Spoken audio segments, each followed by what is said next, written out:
Ever been stared at like you're a smudge on a pristine, pricey tablecloth?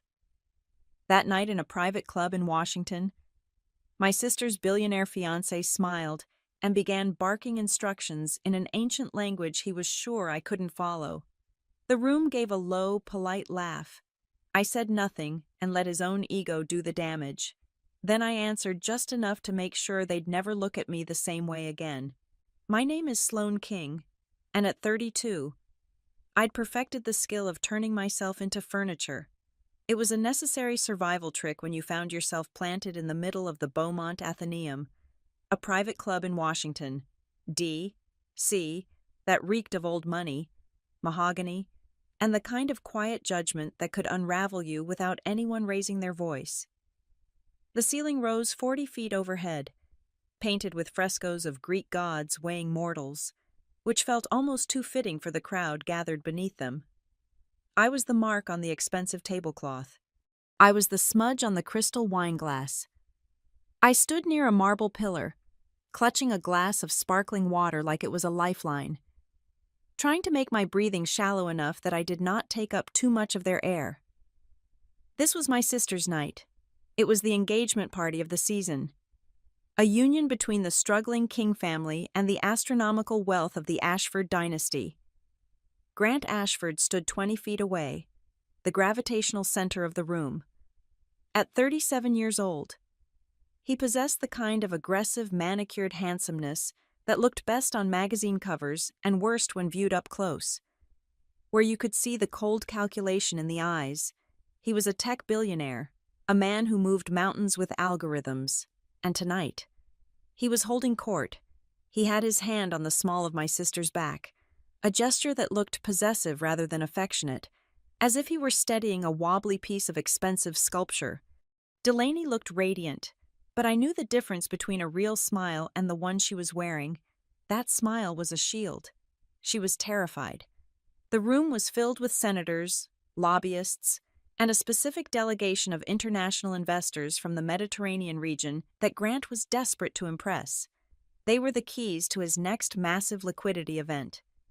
I watched them with the habitual curiosity of my profession, though nobody here knew what my profession actually was anymore. To them, I was just the dull, underachieving sister who lived in a small apartment in Philadelphia and probably needed a loan. Grant caught my eye. A smirk touched the corner of his mouth. It was a predator's grin. He needed a prop for his next trick. He needed to show these distinguished foreign guests that he was a man of culture, a man of history, a man who commanded respect from everyone, even his future in-laws, especially his future in-laws. He raised his glass, gesturing for silence. The room obeyed instantly. The chatter died down to a respectful hush. Grant turned his body toward me, opening his stance so the investors could see the interaction clearly. He treated the space between us like a stage. "Sloane," he called out. His voice was smooth, practiced, projected perfectly to the back of the room. "You look thirsty. Perhaps you could help us with something." I stiffened. I did not move. Grant smiled wider. Turning to the heavy-set man with silver hair standing next to him, mocked her. "Al-Fayed." If I recalled the guest list correctly, Grant wanted to show off. He wanted to demonstrate his worldly education. He spoke, but he did not speak in English. He switched to an archaic, academic dialect of a trade language once used in the high courts of the Mediterranean, a precursor to modern diplomatic tongues. Dead to the common world, but kept alive in the dusty halls of the most elite, pretentious universities. It was the kind of language wealthy men learned just to prove they had time to waste on things that did not make money. Illa, fer mihi vinum, non est dignus ut inter nos stis. Girl, bring me wine. It is not dignified for you to stand among us. The sentence hung in the air, heavy and sharp. A ripple of polite laughter spread through the room. It was the sound of dry leaves skittering across pavement. It was the laughter of people who did not understand the joke but knew they were supposed to find the host charming. They assumed he was merely teasing me, perhaps quoting a poem or an old family motto. They laughed because they were rich, and Grant was richer, and I was nobody. I stood perfectly still. My face remained a mask of polite confusion. I did not blink. I did not flush. I simply looked at him. Grant mistook my silence for ignorance. He thought I was paralyzed by the confusion of a simpleton who hears a foreign sound and does not know how to process it. He thought he was safe. "Come now, Sloane," he said in English, his tone dripping with a faux benevolence that made my stomach turn. He chuckled, looking back at the investors. "My apologies. My future sister-in-law is a wonderful woman, but she is not exactly worldly. Sometimes I forget that not everyone had the privilege of a classical education." He was digging. He was grabbing a shovel and digging a hole in the middle of the ballroom, and he had no idea how deep it was going to get. I shifted my gaze slightly, just an inch, to look at the international delegation. They were not laughing. Dr. Al-Fayed was frowning. A woman next to him, Dr. Layla Nasser, whom I recognized from her papers on linguistic anthropology, looked distinctly uncomfortable. Her eyes narrowed as she looked from Grant to me. These were people who actually spoke the language, or at least understood its roots. They knew what he had said. They knew he had just called his fiancée's sister a servant and told her she was unworthy of standing in the room. They were not impressed by his intellect. They were repulsed by his manners. But Grant was too high on his own supply of narcissism to notice the temperature drop in that specific corner of the room. He only heard the sycophants laughing. He only saw me standing there, mute and plain in my beige dress, looking for all the world like a deer caught in the headlights of a Bentley. He decided to double down. The first joke had landed well with the Americans, so why not go for a second? He turned back to me, his eyes gleaming with cruelty.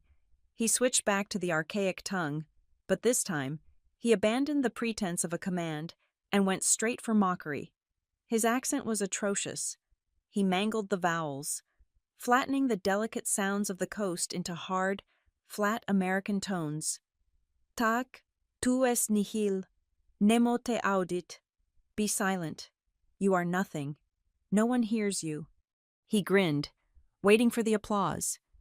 He looked at me with an expectation of total submission. He expected me to lower my head, to shuffle my feet, perhaps to awkwardly walk away and hide in the bathroom while he explained to his guests that I was simple-minded but harmless. The silence that followed was thick. The air in the room felt pressurized, like the inside of a diving bell. I inhaled slowly. The scent of expensive perfume and roasted duck was overwhelming. I felt the familiar, cool slide of detachment wash over me. It was a sensation I had not felt in years, not since I left the academic circles of Europe, not since I buried that part of my life to come home and save my family from drowning in debt. Grant Ashford believed that power came from noise.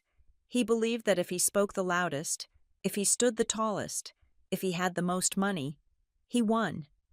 He did not understand that real power. The kind that survives empires is quiet. I took one step forward. The movement was small, but it was deliberate. It was not the step of a servant coming to take an order. It was the step of an equal entering the arena. The polite smiles in the room faltered. People stopped drinking. The ambient chatter died away completely, strangled by the sudden, inexplicable tension radiating from the center of the floor. Even Delaney looked up, her eyes wide with panic, silently begging me to stop, to just take it, to be the doormat they needed me to be. But I was done being a doormat. I looked Grant directly in the eyes. I let the silence stretch for 5 seconds. 1, 2, 3, 4, 5, long enough to make him blink, long enough to make his smile twitch. Then, I opened my mouth. I did not speak in English. I spoke in the exact same archaic dialect he had just butchered, but I did not mangle it. My pronunciation was flawless, the vowels rounded and open, the cadence singing with the rhythm of the old poets and the ironclad logic of the ancient trade laws. It flowed from me like water breaking through a dam. Erroneus es, non solum te audio, sed etiam mendacia tua video, et accentus tus, barbarus est. You are mistaken. I do not only hear you, but I also see your lies. And your accent is barbaric. The sound of my voice, clear and authoritative, hit the room like a physical blow. Grant froze. It was a comical transformation. The smugness evaporated from his face instantly, replaced by a slack-jawed shock that was almost pitiable. He looked like a man who had reached for a stare that was not there. He looked like someone had just reached into his chest and pulled the plug on his entire reality. He stood there, mouth slightly open, eyes darting from me to the guests, trying to comprehend what had just happened. He had built this entire moment on the foundational certainty that I was an idiot. He had bet his social capital on it, and now the table had been overturned. I wasn't finished. I held his gaze, refusing to let him look away. I could see the panic rising in his eyes. He realized, in that split second, that he had made a catastrophic error. He had not just insulted me, he had done it in a language that his most important guests understood perfectly. And now I had exposed him not just as a bully, but as an incompetent one. I turned my head slightly toward Dr.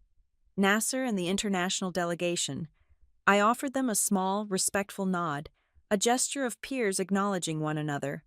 Doctor. Nasser did not smile, but the corner of her eye crinkled. She raised her glass to me. A millimeter, a salute. The rest of the room was dead silent. The Americans did not understand the words, but they understood the tone. They understood the body language. They understood that the dynamic had violently shifted. They looked at Grant, waiting for him to retort, waiting for him to crush me. But he couldn't. He didn't know the language well enough to reply without a script. He had memorized a few phrases to show off.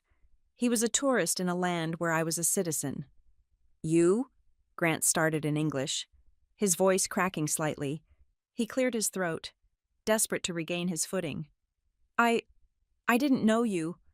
I cut him off, not with words, but with a look that said, "We are done playing your game."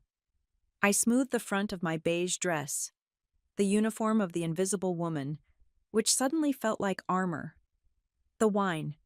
Grant, I said in English, my voice calm, low, and terrifyingly steady. I believe you were the one who wanted it. You might need it more than I do right now. I turned my back on him. It was the ultimate insult. I dismissed him. I dismissed a billionaire in his own club, at his own party, in front of the people he needed to own. Behind me, I heard the distinctive sound of a glass shattering against the floor. Someone had dropped their drink, or perhaps Grant had crushed his in his hand. I did not turn around to check, for the first time all night. I did not feel like a stain. I felt like the only clean thing in the room. But as I walked toward the edge of the crowd, feeling the eyes of 300 people burning into my back, I knew this was not a victory. This was a declaration of war. I had just humiliated a man who had enough money to buy my entire life and burn it for sport. I had just silenced the room, but I knew, with a sinking feeling in my gut, that the noise was going to come back, and when it did, it would be deafening.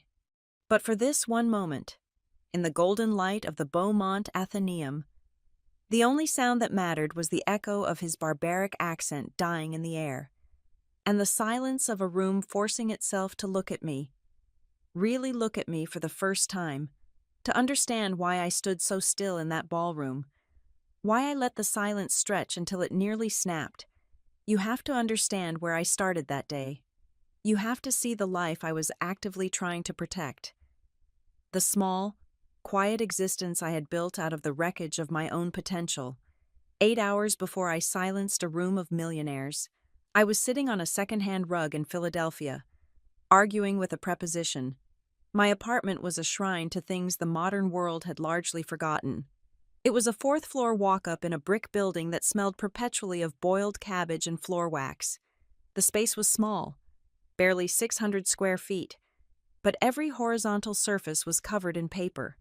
Stacks of lexicons, printed manuscripts, and binding proofs formed a labyrinth around my desk. The only light came from a single window that looked out onto a fire escape. Filtering the gray afternoon light onto my laptop screen, I was working on a commission for the Harbor Wren Translation Bureau. It was a fictional name for a very real, very boring clearinghouse that farmed out technical documents to freelancers like me. I was currently translating an instruction manual for a centrifugal pump from German into English. It was dry. Soulless work. It paid the rent. It kept the lights on. It required 0% of my heart and about 10% of my brain. The other 90% of my brain was usually screaming. I saved the document and closed the laptop. The silence of the apartment rushed back in. This was my domain. Here. I was not the disappointing daughter or the poor relation. Here. I was Sloane King, a woman who understood the architecture of sentences better than she understood the architecture of her own happiness. I stood up and walked to the closet door. Hanging on the outside knob, still wrapped in dry-cleaning plastic, was the dress. My mother, Janice, had selected it 3 weeks ago. She had called it sensible. I called it the uniform of the invisible. It was a beige cocktail dress, the color of oatmeal that had been left out on the counter too long. It had a modest neckline, sleeves that cut off at an unflattering point on the upper arm, and a hemline that suggested I was afraid of my own knees. It was expensive, paid for by the credit card my mother was maxing out to keep up appearances, but it looked cheap because it had no soul. I touched the fabric through the plastic. This dress had one job. Its job was to make me blend into the wallpaper at the Beaumont Athenaeum. Its job was to say, I am here, but I do not matter. I am the background character. I am the footnote. My phone buzzed on the desk, vibrating against a stack of unpaid utility bills. The screen flashed, Mom. I took a breath, holding it for 4 seconds before exhaling. I needed to prepare my voice. I needed to sound grateful. I needed to sound like the dutiful daughter who was not currently staring at her reflection in the window and wondering who the tired woman looking back was. Hi, Mom, I answered. Sloane, tell me you are already on the train. Janice's voice was high and tight, vibrating with the specific frequency of anxiety she reserved for social events involving the Ashfords. The traffic into the district is going to be a nightmare. If you are late, Edwin will notice. He notices everything. I am leaving in 40 minutes. Mom, I said, leaning against my desk. The train takes 2 hours. I will be there with plenty of time to spare. Did you steam the dress? She asked. It wrinkles if you look at it wrong. And please, Sloane, wear the pearls I gave you, not that leather thing you wear on your wrist. The leather thing is a watch strap. Mom.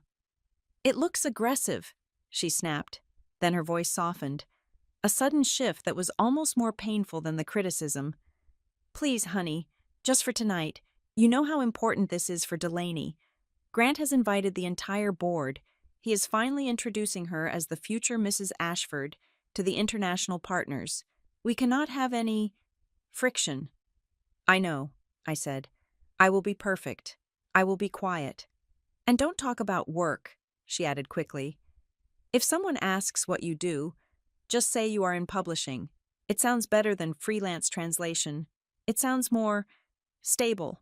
We don't want them thinking you are struggling. It reflects poorly on Grant's generosity. I closed my eyes. Grant's generosity. The phrase tasted like ash in my mouth. I won't embarrass you, Mom. I promised. I know you won't, she said, her voice dropping to a whisper. We just have to get through the wedding.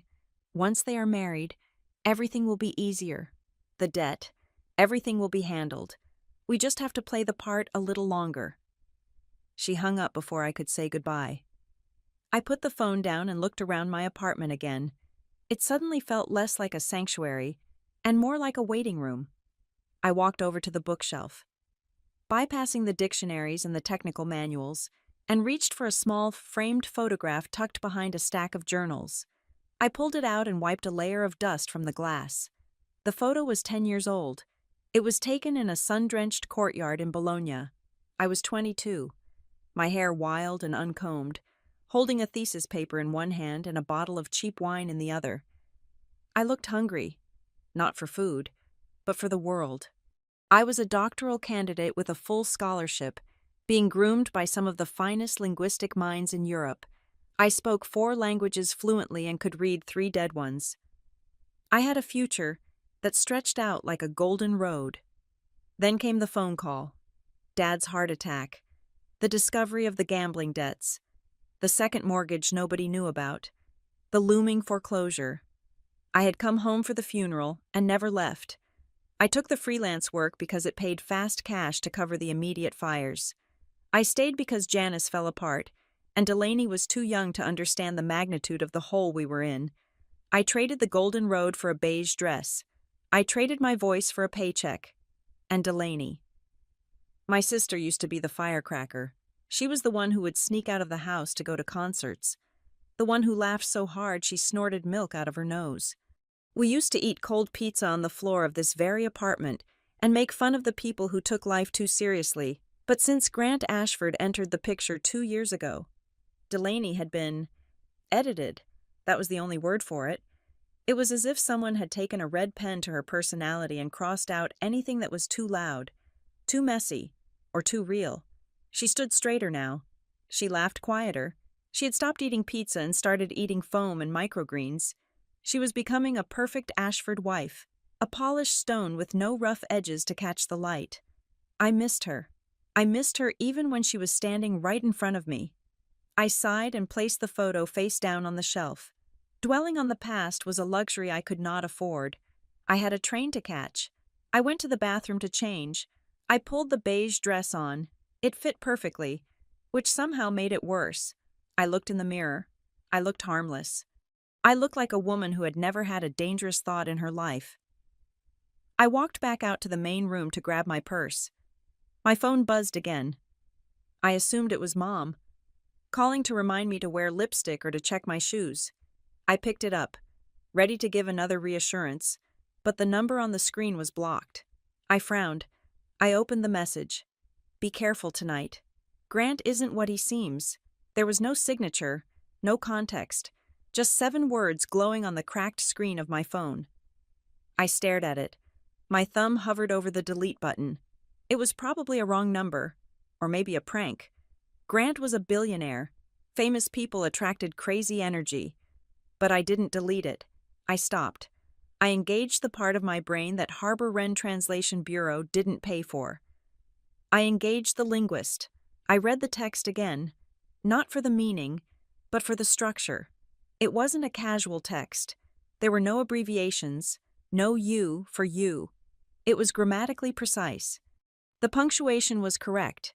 A period after tonight, a period after seems. The tone was not hysterical. It was not threatening. It was informative, imperative. Be careful. It was a command, but a quiet one. Grant isn't what he seems.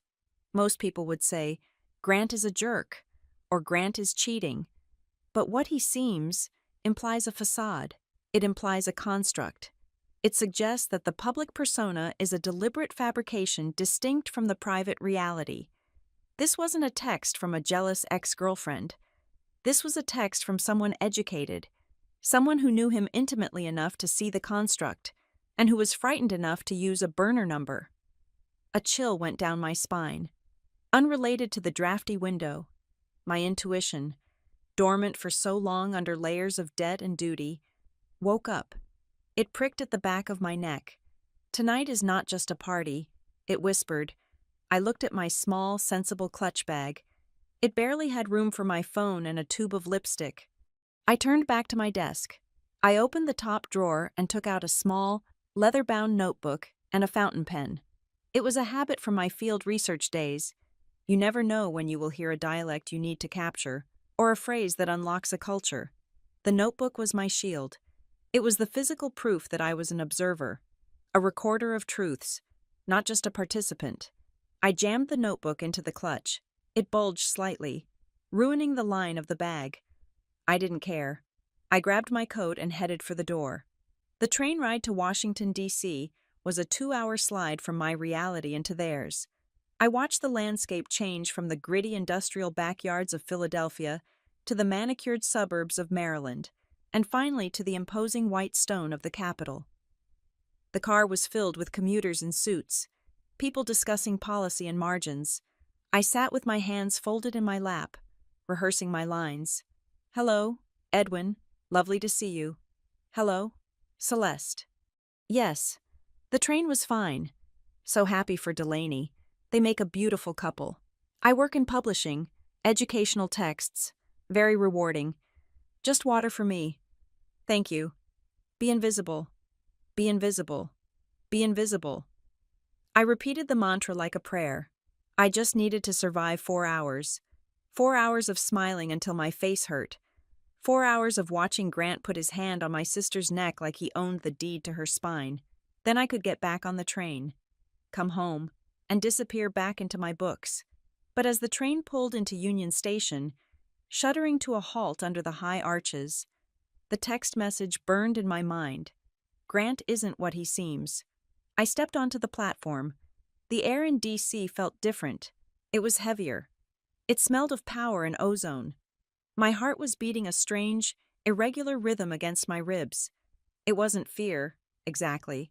It was anticipation. It was the feeling you get when the barometer drops suddenly before a storm. I walked toward the exit, my heels clicking on the marble floor. I told myself I was just going to a party. I told myself I was just the sister, the extra, the background noise.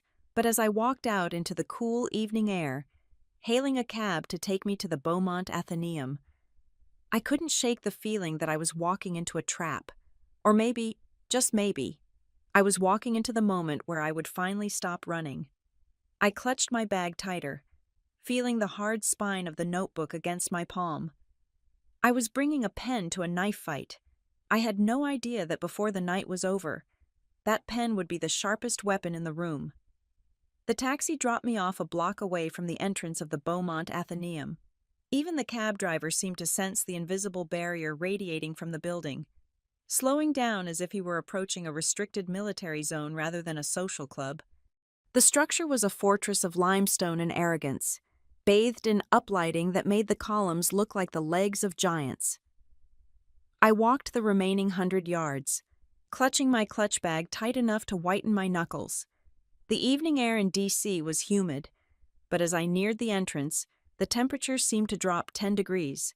The checkpoint was not a simple door. It was a filtration system. A man in a dark suit stood behind a velvet rope. He was not a bouncer. He was a gatekeeper of social currency. He had the eyes of a tax auditor and the posture of a statue. As I approached, he did not look at my face. He looked at my shoes. Then he looked at the hem of my beige dress. Then, finally, he deigned to look at my eyes. "Name," he said. It was not a question. "Sloane King," I said. He looked down at the tablet in his hand. He did not tap the screen immediately. He let me wait. He let the seconds tick by, knowing that for someone like me, every second of delay was a seed of doubt. Am I on the list? Did they forget me? Do I belong here behind me? A couple approached. The woman was wearing vintage Chanel, and the man wore a suit that cost more than my college tuition. The gatekeeper looked up, his face transforming instantly into a mask of deferential warmth. "Good evening, Senator, Mrs. Conway. Please, go right in." He unhooked the rope for them without even checking the list. They flowed past me like water around a rock, not even acknowledging my existence. I was an obstacle, a traffic cone in a beige dress. The gatekeeper turned back to me, the warmth vanishing. "King," he muttered, scrolling slowly.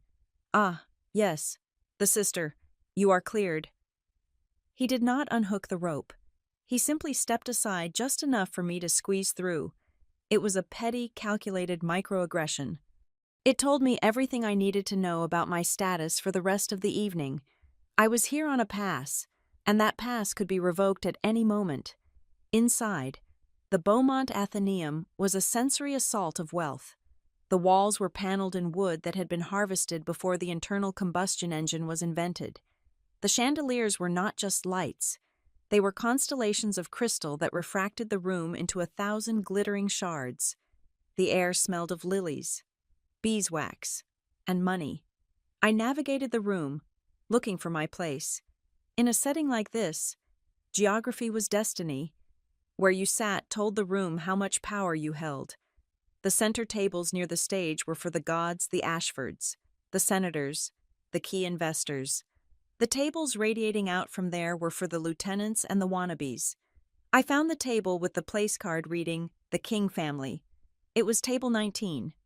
It was located in the back corner of the room, directly next to the swinging double doors of the service kitchen.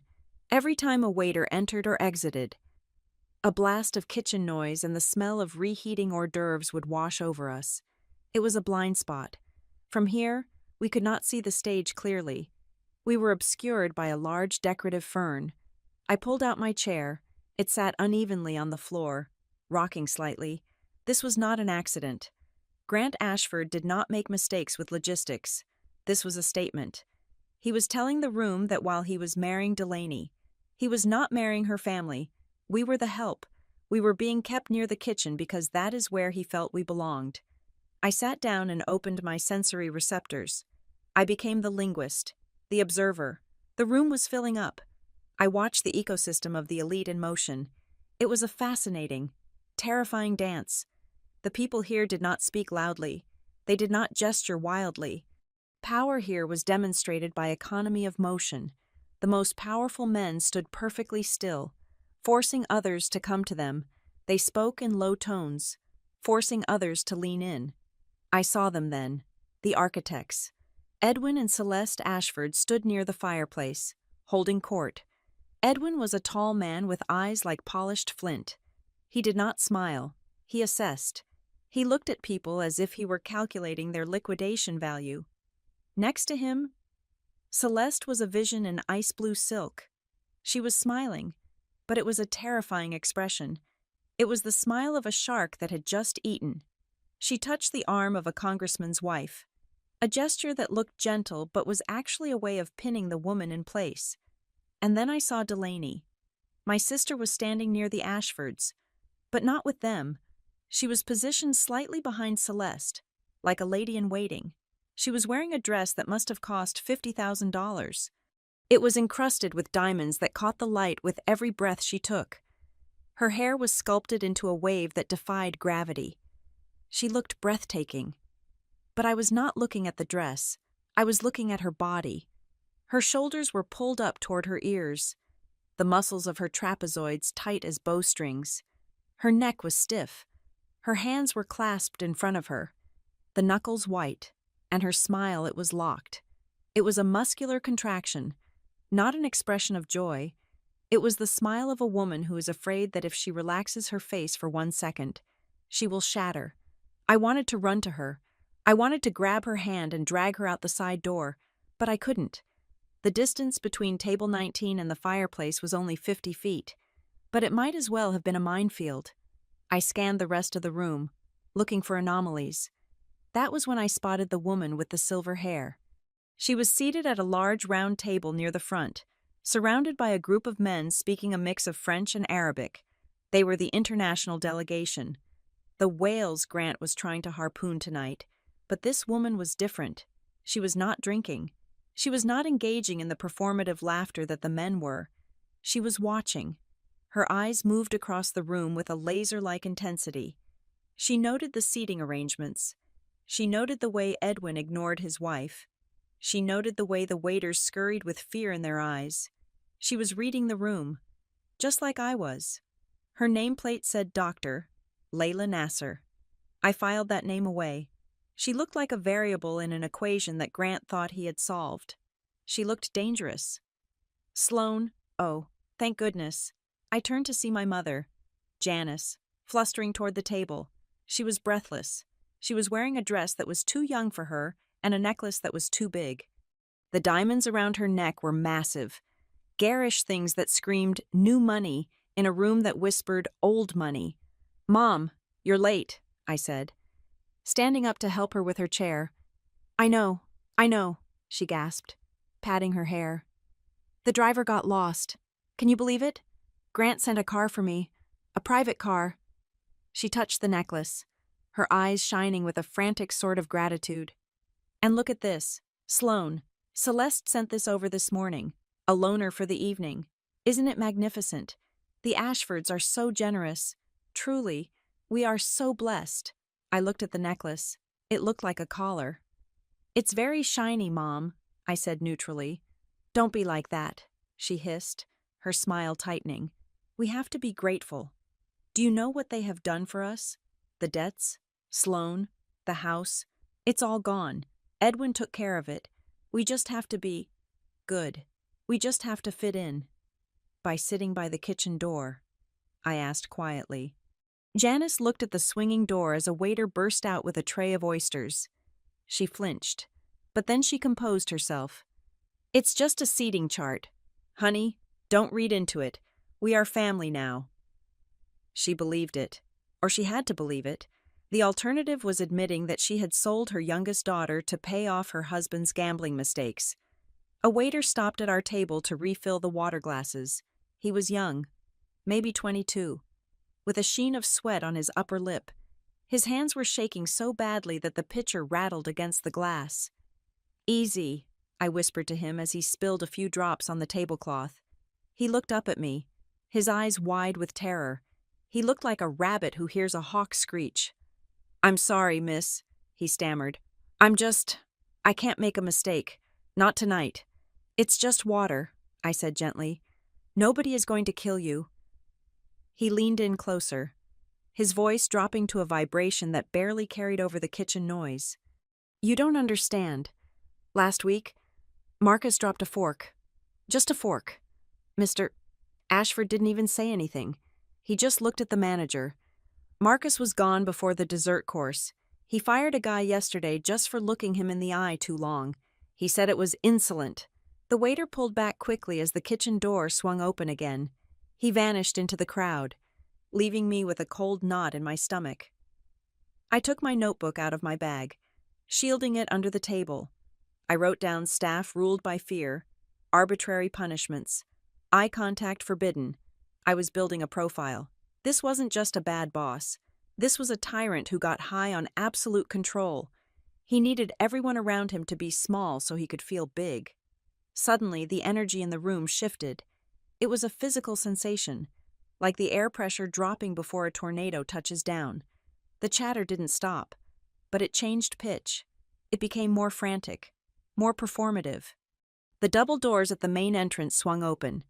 Grant Ashford did not walk into a room. He invaded it.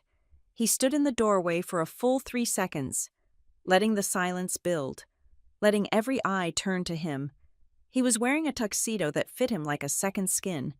He was handsome, yes, but it was the handsomeness of a statue, cold and carved. He began to move through the crowd. He didn't weave around people. People parted for him. He walked in a straight line toward the fireplace, and the sea of guests split. Men reached out to shake his hand, and he took them without breaking his stride.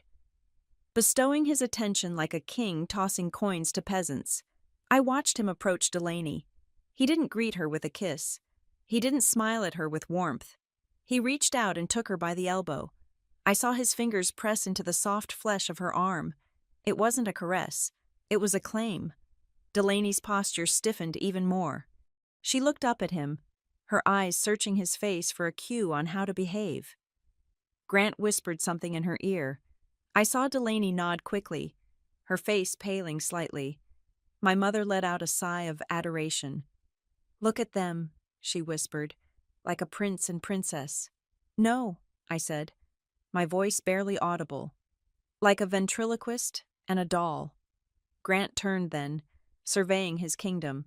His eyes swept over the room, over the senators, over the investors, and finally, inevitably, they landed on table 19.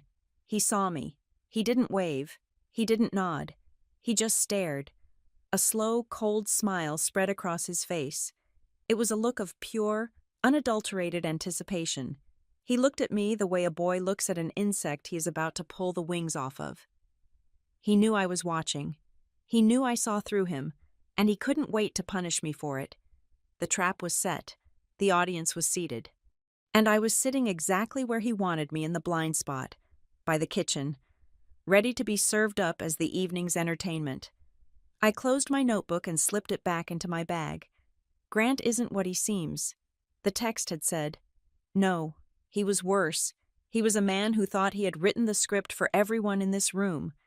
He thought we were all just lines of code in his program. But he had forgotten one thing.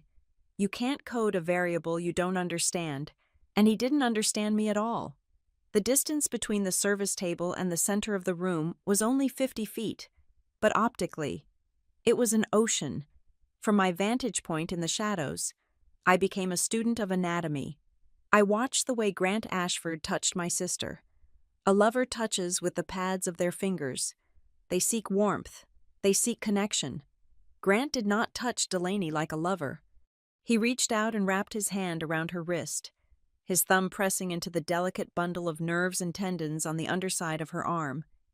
It was a grip designed to steer, not to hold. It was the way a man holds a bridle. Delaney did not pull away. Instead, I watched a horrifying choreography of micro-adjustments ripple through her body. It was a performance so subtle that I doubted anyone else in the room could see it, but I had spent 20 years studying her. I knew her tells.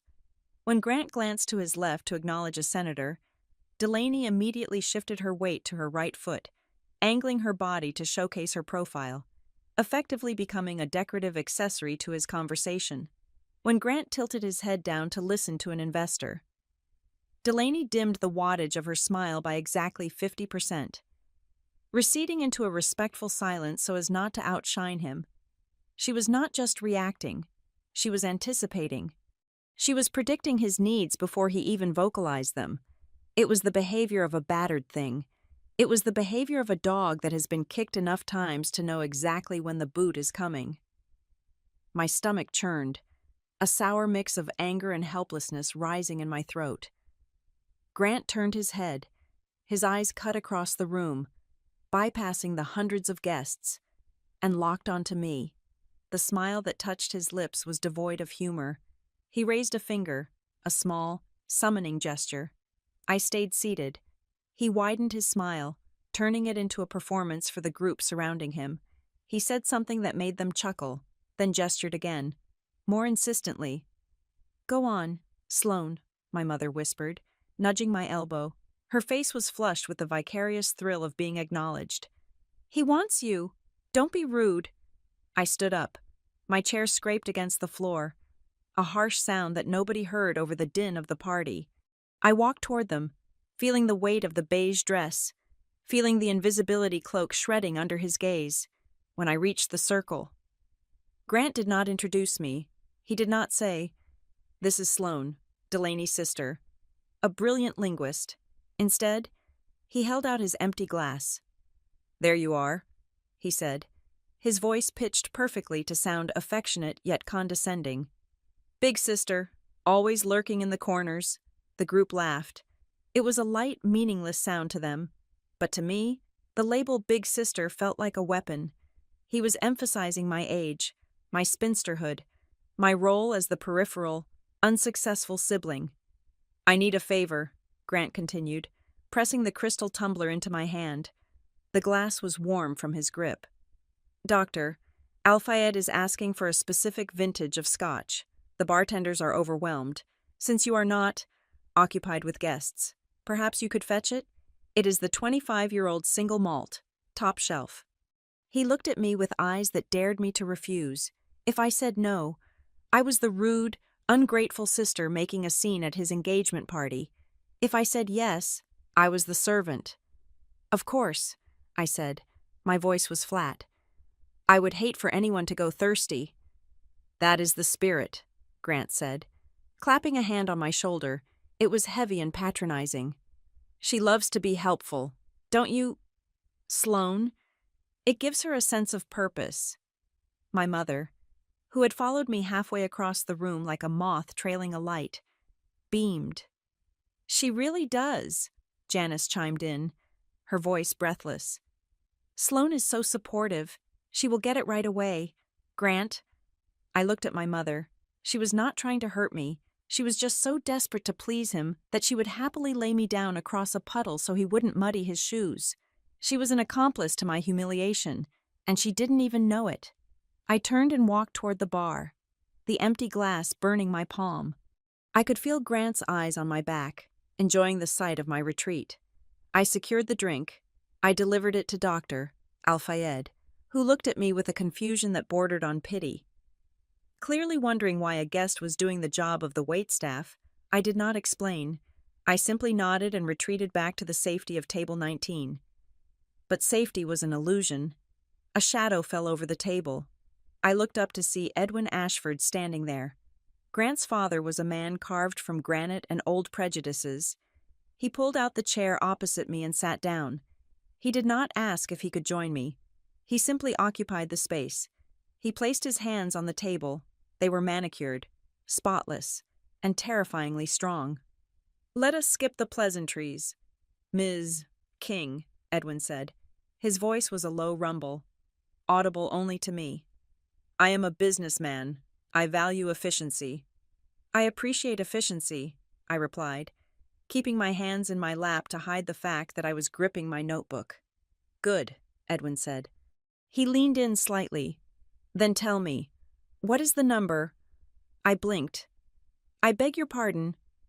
"The number," he repeated, impatience sharpening his tone. "What do you want? What is the price to ensure that you and your mother remain manageable? We have already absorbed the debts. We have stabilized your housing situation. But I look at you, and I see a woman who thinks she is smarter than she is. A woman who might cause problems because she feels she has been shortchanged." He looked at me as if I were a line item on a ledger that wouldn't balance. To him, family was not blood. It was a transaction. It was a series of acquisitions and mergers. "I do not want your money, Mr. Ashford," I said. He scoffed. It was a dry, ugly sound. "Everyone wants money, or power, or access. Do not insult my intelligence by pretending to be virtuous. You are sitting at the children's table at a billion-dollar event. You want something." "I want my sister to be happy," I said. "That is all." Edwin stared at me. He searched my face for the lie. He looked for the avarice, the envy, the deceit. He could not find it, and that infuriated him. He did not have a framework for understanding someone who could not be bought. "Happiness is a byproduct of order," Edwin said coldly, "and order is maintained by everyone knowing their place. Grant is the future of this family. Delaney is his asset. You are—" He paused, looking me up and down with disdain. "You are a redundancy. See that you do not become a liability." He stood up abruptly, buttoning his jacket. "Enjoy the dinner. The catering bill alone costs more than you will earn in a lifetime." He walked away. I sat there, my heart hammering against my ribs. The air around me felt thin. I needed to breathe. I needed to get away from the noise, from the suffocating smell of lilies and hypocrisy. I stood up and slipped out through the swinging doors into the service corridor. The hallway was stark white, lit by fluorescent tubes that hummed with an angry buzz. Waiters rushed past me carrying trays of filet mignon, their faces tight with stress. I pressed myself against the wall, trying to make myself small, trying to find a moment of silence. I walked further down the hall, toward a quiet alcove near the emergency exit. I heard a voice. It was low, urgent, and vibrating with a rage I had never heard in public. "I do not care what the compliance officer says. You tell them to sign off on the valuation." It was Grant. I froze. I was standing just around the corner from where he was pacing. He was on his cell phone, his back to me. His posture was not the relaxed, kingly stance he held in the ballroom. He was hunched, aggressive, coiled like a spring. "Nasser is hesitating," Grant hissed into the phone. "I can see it in her face. She is sniffing around the translation of the liability clause. If that fund does not wire the capital by midnight, the bridge loan defaults. Do you understand me? We lose the liquidity leverage." I held my breath. My mind raced, translating the finance speak into plain English. "He is broke. Or not broke, exactly, but overextended. He was playing a shell game. He needed the international money tonight to cover a debt that was coming due tomorrow. The generosity he had shown my family, the wedding, the club. It was all a facade. It was bait to lure in the investors. "Just fix it," Grant snapped. "I will handle Nasser. She is just a woman. I will charm her, or I will bury her. Just get the papers ready." He ended the call and shoved the phone into his pocket. He turned around. He saw me. For a second, The mask dropped completely. I saw the fear in his eyes. I saw the desperation of a man standing on a trap door. But then, the mask slammed back into place.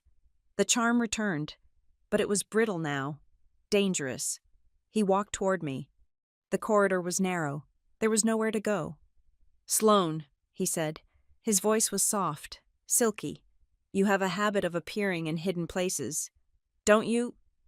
It is almost like you are spying." "I was looking for the restroom," I lied. My voice was steady, but my knees were shaking. Grant stepped closer. He invaded my personal space, looming over me. He smelled of expensive scotch and aggression. "You know," he said, leaning down so his face was inches from mine, "I have always found that people who look for dirt usually end up getting buried in it. You should be careful. Sloane, it is a dangerous world for a woman alone." It was a threat, plain and simple. "Grant," we both turned. Delaney was standing at the end of the corridor. She looked pale, her eyes darting between us. They are waiting for the toast," Delaney stammered. "Grant, please, Father is asking for you." Grant straightened up. He adjusted his cufflinks, smoothing away the tension as if it never existed. "Coming, darling," he said. He looked back at me one last time. His eyes were dead. "Don't get lost. Sloane." He walked past me, brushing my shoulder with his. Delaney waited until he was gone. Then she rushed to me, grabbing my hands. Her palms were clammy. "What did he say to you?" she whispered. "Sloane, tell me." "He was just talking," I said, trying to pull away. "No," Delaney said. She squeezed my hands harder. Her eyes were wide, frantic. "Please, Sloane, I am begging you, do not stand out. Do not make him angry. He is very difficult right now. The pressure. He is under so much pressure." "Delaney," I said softly, "this isn't an engagement. This is a hostage situation." She flinched as if I had slapped her. Tears welled up in her eyes, threatening to spill over and ruin her perfect makeup. "I don't have a choice," she whispered. "You don't know everything. Just, please, be invisible. For me." She turned and ran back toward the ballroom, wiping her eyes before she hit the light. I stood alone in the white hallway. The hum of the fluorescent lights sounded like a warning siren. I reached into my bag and touched the notebook. I thought about the text message. Grant isn't what he seems. I thought about the phone call I had just overheard.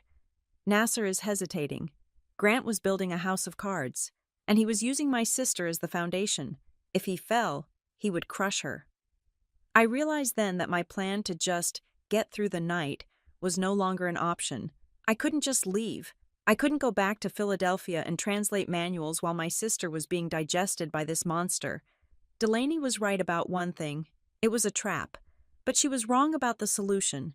Being invisible wouldn't save us. Being invisible was what got us here. I straightened my spine.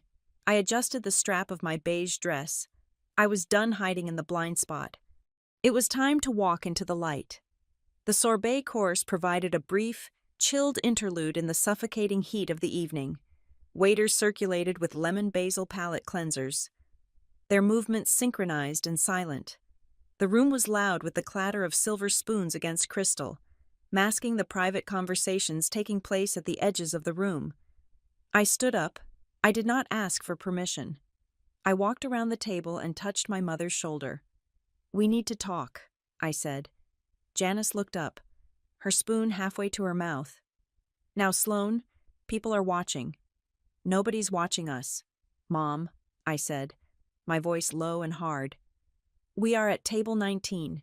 We could set the tablecloth on fire and nobody would notice until the smoke reached the senator. Get up." She hesitated, looking toward the head table where Grant was holding court. But something in my face must have frightened her. It was the first time in years I had looked at her not as a daughter, but as a prosecutor. She placed her napkin on the table and followed me. I led her away from the main hall, bypassing the service corridor this time, and found a heavy velvet curtain that concealed a small alcove near the coat check. It was dusty and smelled of old raincoats, but it was private. I turned on her before the velvet had even settled. "Why is he doing this?" I asked. Janice smoothed the front of her borrowed dress, avoiding my eyes. "I don't know what you mean. Grant is just— he is high-spirited. He wants everything to be perfect." "Stop it," I snapped. The command cracked like a whip in the small space. "Drop the act. Mom, I am not the neighbors. I am not the bank. I am the one who has been paying the electric bill for 3 years while you pretend we are still middle-class royalty. I just heard Grant talking about a liquidity crisis. I see the way he touches Delaney.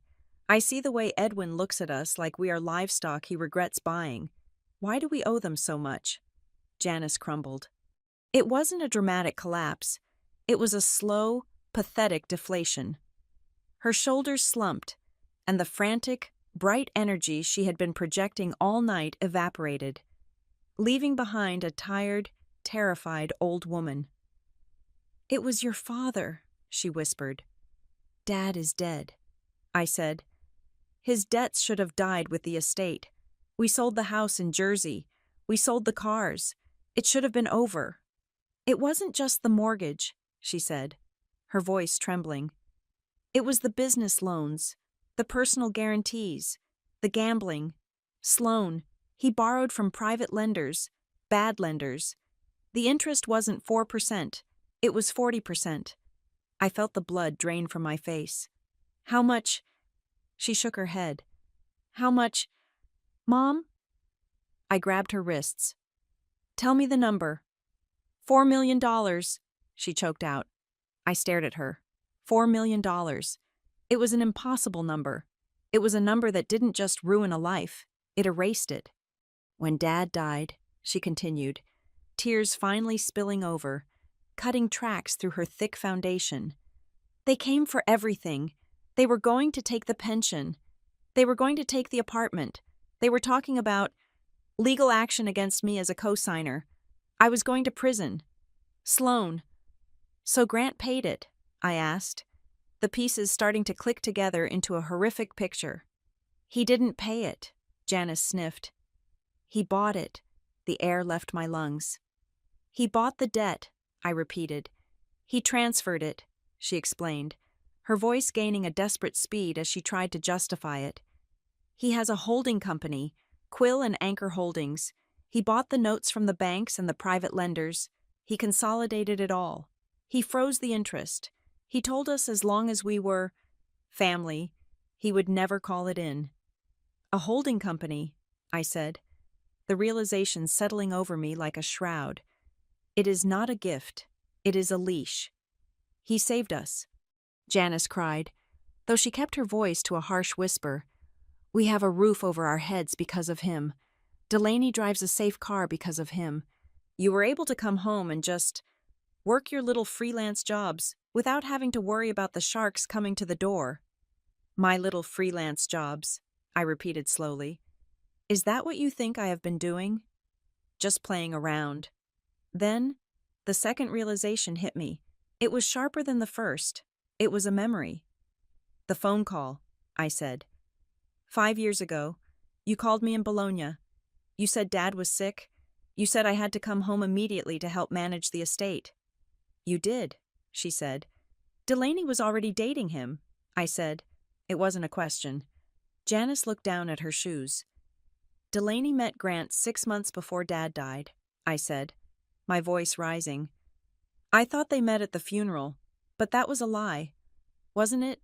You called me back not because you needed my help with the paperwork. You called me back because Grant wanted the whole set. He wanted the family contained." "Delaney loves him," Janice insisted weakly. "Delaney is a hostage," I shouted, then lowered my voice instantly as a guest walked past the curtain. I leaned in close to my mother's face. "She is working off a $4 million debt with her body and her life. That is not a marriage. That is indentured servitude." "I had no choice," Janice sobbed. "What was I supposed to do? Sloan, let them put me in jail. Let them put us on the street. I did what a mother has to do to survive." I looked at her. I looked at the woman who had raised me. The woman I had spent the last 5 years trying to protect, trying to impress with my quiet competence. And I saw the truth. She wasn't a victim. She was a collaborator. You had a choice, I said. My voice was cold, stripped of all daughterly affection. You could have declared bankruptcy. You could have let us face the reality. We would have been poor. We would have struggled. But we would have been free. And Delaney would have been free. We would have been nothing, she spat back, a flash of her old vanity surfacing. We are nothing now, I said. We are pets. And you traded your daughter's life for a condo and a dress you have to return tomorrow. You didn't choose survival. Mom, you chose the easy way out for yourself. Janice stepped back as if I had struck her. You are cruel. You have always been cold. Sloane, that is why you are alone. That is why you don't understand sacrifice. I understand sacrifice, I said. I sacrificed my career. I sacrificed my life in Europe. I came here and made myself invisible because I thought it helped. But my invisibility didn't help you. It just made it easier for Grant to ignore me while he consumed everyone else. I realized then that my silence had been part of the transaction. A quiet, dull sister was part of the package deal. If I had been loud, if I had been successful, if I had been a threat, Grant might have hesitated, but I had made myself small, and in doing so, I had greased the wheels of this machine. Janice wiped her face, composing herself with terrifying speed. I am going back to the table. Dessert is being served. Fix your face. Sloane, do not ruin this. She slipped out from behind the curtain. I stood there for a moment, shaking. The rage was no longer a hot, fiery thing. It had crystallized into something hard and sharp, like a diamond. I stepped out of the alcove. I needed water. My throat felt like it was full of sand. As I walked toward the bar, a waiter collided with me. It was the young man from earlier, the terrified one. Whoa, easy, I said, steadying him by the elbows. He was trembling so hard his teeth were almost chattering. I'm sorry, he stammered, his eyes darting around the room. It is okay, I said. Just breathe. He looked at me, and I saw a desperate need to unburden himself. He was carrying too much fear for one person. He is screaming at the manager in the kitchen, the waiter whispered. Mr. Ashford, he threw a plate. Why? I asked. The signature, the waiter said. He keeps saying he needs the signature on the addendum before the cake is cut. He says someone is stalling. He says if he doesn't get the papers signed tonight, the deal dies. Who is stalling? I asked. I don't know, the waiter said, looking over his shoulder. But I heard him say, the old witch and her dogs. He meant the foreign guests, the lady with the silver hair. Doctor, Layla Nasser. The pieces slammed into place. Grant wasn't just showing off for the international delegation. He needed them to sign something, a deal, a funding agreement, and he needed it tonight, right now, amidst the champagne and the flowers, so they wouldn't read the fine print. But Doctor, Nasser wasn't signing. That was why Grant was so on edge. That was why he was lashing out. And the text message, Grant isn't what he seems. Someone knew. Someone inside Grant's circle knew the house of cards was falling, and they were trying to warn us, or maybe they were trying to find an ally. I looked across the room. I saw Doctor, Nasser sitting at her table. She was not eating the dessert. She was reading a document on her phone. Her brow furrowed. I looked at Delaney. She was sitting next to Grant, who had returned to the table. He had his hand on the back of her neck again. He was smiling for the cameras, but his fingers were digging into her skin. He had bought my father's debt to own us. He was using that ownership to force a marriage, and he was using the marriage as a stage to close a deal that would save him from his own financial incompetence. We were not family. We were collateral. But collateral has a funny way of becoming a liability if it stops behaving like an asset. I reached into my bag and touched the spine of my notebook. I had spent my life translating other people's words. I had spent the last 5 years translating my mother's lies into palatable truths. Tonight, I was done translating. I looked at the waiter. Go, I said gently. Stay out of his way. He nodded and vanished into the crowd. I took a deep breath. The air still smelled of lilies and money, but now I could smell something else underneath it. Rot. I wasn't going to go back to table 19. I wasn't going to sit in the blind spot. I had a debt to pay. All right, but it wasn't $4 million. It was a debt to the sister I used to know. The sister who used to laugh. I was going to unlock her cage, and I was going to use Grant Ashford's own keys to do it. I started walking, not toward my seat, but toward the ladies' room where I had seen Delaney heading moments before she was intercepted. I knew she would try to go back there. She always hid in the bathroom when the panic attack started. It was time for a sisterly chat, the kind that ends with blood on the floor, or freedom. The ladies' room at the Beaumont Athenaeum was less of a restroom and more of a sanctuary, designed for the ritualistic maintenance of female perfection. The walls were lined with pink marble that had probably been quarried before the discovery of electricity. The lighting was calibrated to a soft, golden hue that erased wrinkles and fatigue, making every woman who looked in the mirror see a younger, happier version of herself. It was a room built for lies. When I pushed through the heavy mahogany door, the silence was absolute. The roar of the party, the clinking of glasses, and the drone of networking vanished instantly, replaced by the hum of an expensive ventilation system and the scent of fresh orchids. Delaney was standing at the row of sinks. She was the only one there. She was gripping the edge of the marble counter so hard that her knuckles were white, matching the porcelain. Her head was bowed, her breathing coming in short. Ragged gasps that she was trying desperately to silence. She looked like a diver who had been held underwater for 2 minutes and had just broken the surface. I let the door click shut behind me. The sound was sharp, like a lock engaging. Delaney flinched. She spun around, her hand flying to her chest. When she saw it was me, her shoulders dropped.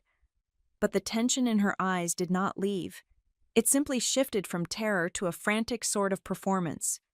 "Sloane," she breathed out, forcing a laugh that sounded like glass breaking. "You scared me. I was just refreshing. The humidity in there is terrible, isn't it? My hair feels like it is falling flat." She turned back to the mirror, reaching for a tube of lipstick with a hand that was trembling so violently she couldn't get the cap off. "Stop it," I said. My voice was quiet, but in the acoustic perfection of the tiled room, it sounded loud. "Stop what?" Delaney asked, staring at her reflection, refusing to meet my eyes in the glass. "I am just fixing my makeup. Grant likes it when I wear the red.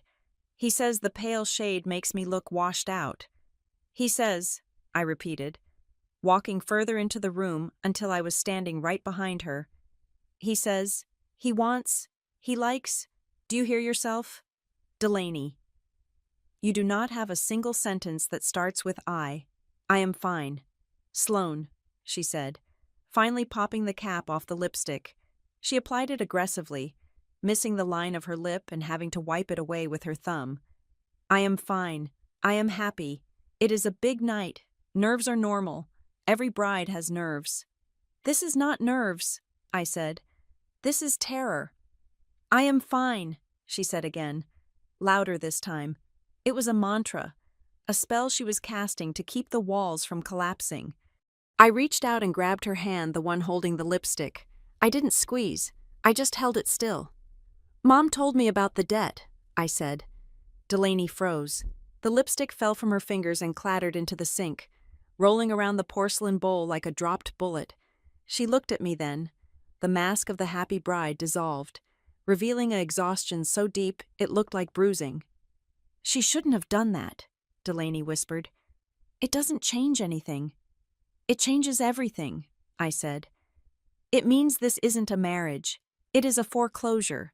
You are the asset he is seizing to settle the account."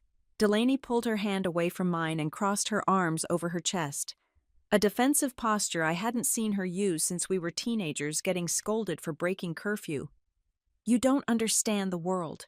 Sloane," she said, her voice trembling. "You think everything is black and white. You think there are heroes and villains. But out here, In the real world, it is just survival. Grant saved us. He stepped in when nobody else would. He didn't step in, I countered, stepping closer. He stepped on us. There is a difference. A savior doesn't hold the receipt over your head every time you try to breathe. A savior doesn't isolate you from your family. He doesn't make you sit by the kitchen while he parades you around like a trophy. He loves me, Delaney said, but her eyes were wet. He has high standards. He wants me to be better. He pushes me because he sees my potential. That is the language of a cult, Delaney, I said brutally. That is what they say in the conditioning camps. He pushes me because he loves me. No, he pushes you because he likes to see you stumble. He likes to see you scramble to please him. It is not love. It is training. You are a show pony, and he is breaking you. Delaney's face twisted. A flash of anger cut through the fear, the defensive anger of a victim who cannot afford to believe the truth. What do you know? She snapped, turning to face me fully. What do you know about love or relationships, or sacrifice? You have spent the last 10 years hiding in libraries with your nose in a book. You translate words. Sloan, you don't live life. The words landed with precision. She knew exactly where to hit. She knew my insecurity. The fear that I was just an observer, a ghost in my own life. I know enough to know when someone is being erased, I said, keeping my voice steady despite the sting. You have the luxury of morality, Delaney said, her voice rising. You get to sit in your little apartment and judge us. You get to be the poor, goal scholar. Must be nice. But someone had to pay the bills. Sloan. Someone had to deal with the creditors calling at 3 a.m. threatening to take the house. While you were in Europe drinking wine and studying dead languages, I was here drowning. I came back. I argued. I dropped everything and came back the second Mom called. You came back too late, Delaney cried out. The silence that followed was heavy. The air conditioning hummed, indifferent to our ruin. I looked at her. What do you mean? Delaney looked away, biting her lip. She looked like a child who had said too much. The phone call, I said slowly, my mind racing back to that day in Bologna. The sunlight on the piazza, the ringing phone. Mom called me 5 years ago. She said Dad was sick. She said things were bad. I looked at Delaney's profile. You were already with him, weren't you? Before I came home, you knew Grant before the funeral. Delaney didn't answer. She picked up the lipstick from the sink and started wiping it off with a paper towel, focusing on the task with manic intensity. Delaney, I pressed. Why did you really ask Mom to call me back if Grant was already saving us? Why did you need me here? Because I needed a buffer. She exploded, spinning back to me, tears streaming down her face now, ruining the perfect powder.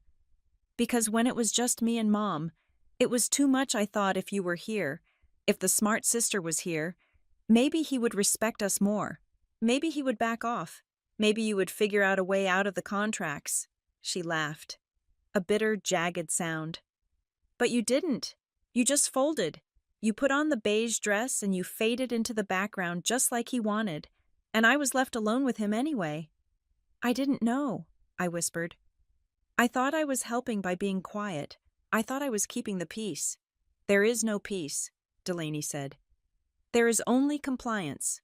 Then stop complying, I said. I reached out and took her by the shoulders. Her body was rigid, vibrating with tension. We can leave. Tonight. Right now. We walk out the back door. I have some savings. Not much, but enough for tickets. We go to Philadelphia. We figure it out. And the $4 million? Delaney asked, her eyes wild. He will sue us. He will destroy Mom. He will put us in jail. Let him try, I said. Let him take us to court. We will tell the judge about the coercion. We will tell them about the blackmail. Predatory lending is illegal. Delaney, we can fight this. You always want to be the righteous one, Delaney spat, pulling away from me. You always want to be the hero in the story. Sloan to the rescue. It is not that simple. He owns the judges. He owns the banks. He is broke, I said. Delaney stopped. What? I heard him, I said, lowering my voice. In the hallway. He is leveraging everything on this deal tonight. He needs Dr. Nasser's money to cover his debts. He is a fraud. Delaney, the billions are on paper. If this deal falls through, he is finished. He isn't a god. He is a gambler on a losing streak. Delaney stared at me. For a second, just a second, I saw a spark of hope in her eyes. It was a terrifying, fragile thing. She looked at me not as the judgmental older sister, but as a lifeline. Is that true? She whispered. Yes, I said. He is weak, and he is terrified. That is why he is gripping you so tight. You are his shield. Delaney's mouth opened. She took a breath. She looked at the door. She looked back at me. Her hands uncurled. Sloane, she said, her voice cracking. Click, clack, click, clack. The sound of footsteps on the marble floor outside the door stopped us both dead. They were heavy, confident steps. The stride of a man who owns the building. Delaney's reaction was instantaneous and horrifying. It was Pavlovian. The hope vanished from her eyes. Replaced by a shudder of absolute dissociation, she straightened her spine. She tilted her chin up. She wiped the tear from her cheek with a single, precise motion of her thumb, careful not to smudge the foundation. She picked up the lipstick and capped it. In 3 seconds, my sister disappeared. The mannequin returned. Delaney, I whispered. I have to go, she said. Her voice was unrecognizable. It was smooth, light, and dead. They are cutting the cake soon. Grant hates to wait. Delaney, please, I said, stepping in front of her. Don't go back out there. Move. Sloane, she said. She didn't shout. She didn't plead. She simply issued a command. You are ruining my makeup. The doorknob turned. Delaney sidestepped me and walked toward the door just as it opened. I couldn't see who was outside, but I didn't need to. There you are. My love. Grant's voice floated in, rich and possessive. I was getting worried. You know how I feel about you leaving my side for too long. I am sorry, darling, Delaney said. Her voice was dripping with sugar. Just a touch of powder. I wanted to look perfect for you. You always do, he said. The door closed. I was left alone in the silence of the pink marble room. I looked at myself in the mirror. I saw a woman in a beige dress, a woman who had spent 5 years being safe, a woman who had let her sister drown because she was afraid of the water. Delaney was right. I had been hiding in my books. I had been translating dead languages while living people were screaming for help right in front of me. You always want to be the righteous one, she had said. Maybe she was right about that, too. Maybe I did want to be the hero, but right now, looking at the hollowed-out eyes of my reflection, I didn't feel like a hero. I felt like an accomplice. I thought about the fear in Delaney's eyes before the footsteps. I thought about the way she had looked at me when I told her Grant was broke. She wanted to run. She wanted to escape, but the cage was not just made of debt and threats. It was made of habit. It was made of terror so deep it had rewritten her neural pathways. She couldn't open the door herself. She was too paralyzed. I had told her she had to want to escape, but that wasn't enough. A prisoner can want to escape all day long. But if the guard has a gun, wanting doesn't matter. Someone had to take the gun away. I looked at my watch. It was 9:30. The deal was supposed to close by 10. Grant was desperate. Dr. Nasser was suspicious, and I was the only one who spoke the language of the battlefield. I washed my hands. The cold water shocked my system. I dried them on a thick linen towel. I was done with the beige dress. I was still wearing it, but I was done inhabiting the spirit of it. I wasn't going to save Delaney by whispering in a bathroom. I wasn't going to save her by running away to Philadelphia. I was going to save her by burning Grant Ashford's reputation to the ground, in front of the only people whose opinion he actually cared about. I took the notebook out of my bag. I ripped out the page where I had written my observations. I crumpled it up and threw it in the trash. I didn't need notes anymore. I knew the script. I opened the mahogany door and stepped back out into the roar of the party. The noise hit me like a physical wave. But this time, I didn't flinch. I walked straight into the current. I walked back to table 19. The distance felt different this time. Before, it had been a walk of shame, a retreat into the shadows. Now, it felt like a tactical repositioning. I sat down next to my mother. Janice was picking at a slice of flourless chocolate cake with the desperate concentration of a woman trying to ignore the fact that her world was held together by Scotch tape and denial. "You look pale," Janice whispered without looking at me. "Put some blush on. You look like a ghost." "Ghosts are useful, Mom," I said, placing my napkin in my lap. "Nobody pays attention to them until they start haunting the house."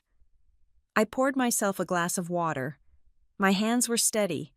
The conversation with Delaney in the bathroom had stripped away the last layer of my hesitation. I was no longer afraid of ruining the party. I was only afraid of what would happen if the party continued as planned. I looked toward the head table. Grant was laughing, his head thrown back, his hand resting possessively on Delaney's shoulder. He looked like a man who had already won. He was checking his watch every few minutes, his eyes darting toward the table where the international guests sat. Then, something impossible happened. Layla Nasser stood up. She did not head toward the restrooms. She did not head toward the bar. She picked up her wineglass, smoothed the front of her silver silk jacket, and walked directly across the room. She navigated the sea of tuxedos and designer gowns with the precision of an icebreaker moving through a frozen sea. She was coming toward the kitchen, toward the blind spot, toward me. My mother gasped. "Oh God, did we do something? Why is she coming here? Is my dress wrong?" "Be quiet, Mom," I said softly. "Doctor." Nasser stopped at our table. Up close, she was even more formidable. She had lines around her eyes that spoke of decades of reading fine print and staring down men who thought they could intimidate her. She smelled of sandalwood and old paper. She pulled out the empty chair next to me, the one reserved for my late father, and sat down. The entire back corner of the room seemed to hold its breath. A waiter froze mid-step, balancing a tray of dirty plates. It was unheard of. The whales did not swim with the minnows. "Ms. King." "Doctor," Nasser said. Her voice was low, melodic, and accented with the clipped precision of the Levant. "Doctor, Nasser," I replied, meeting her gaze.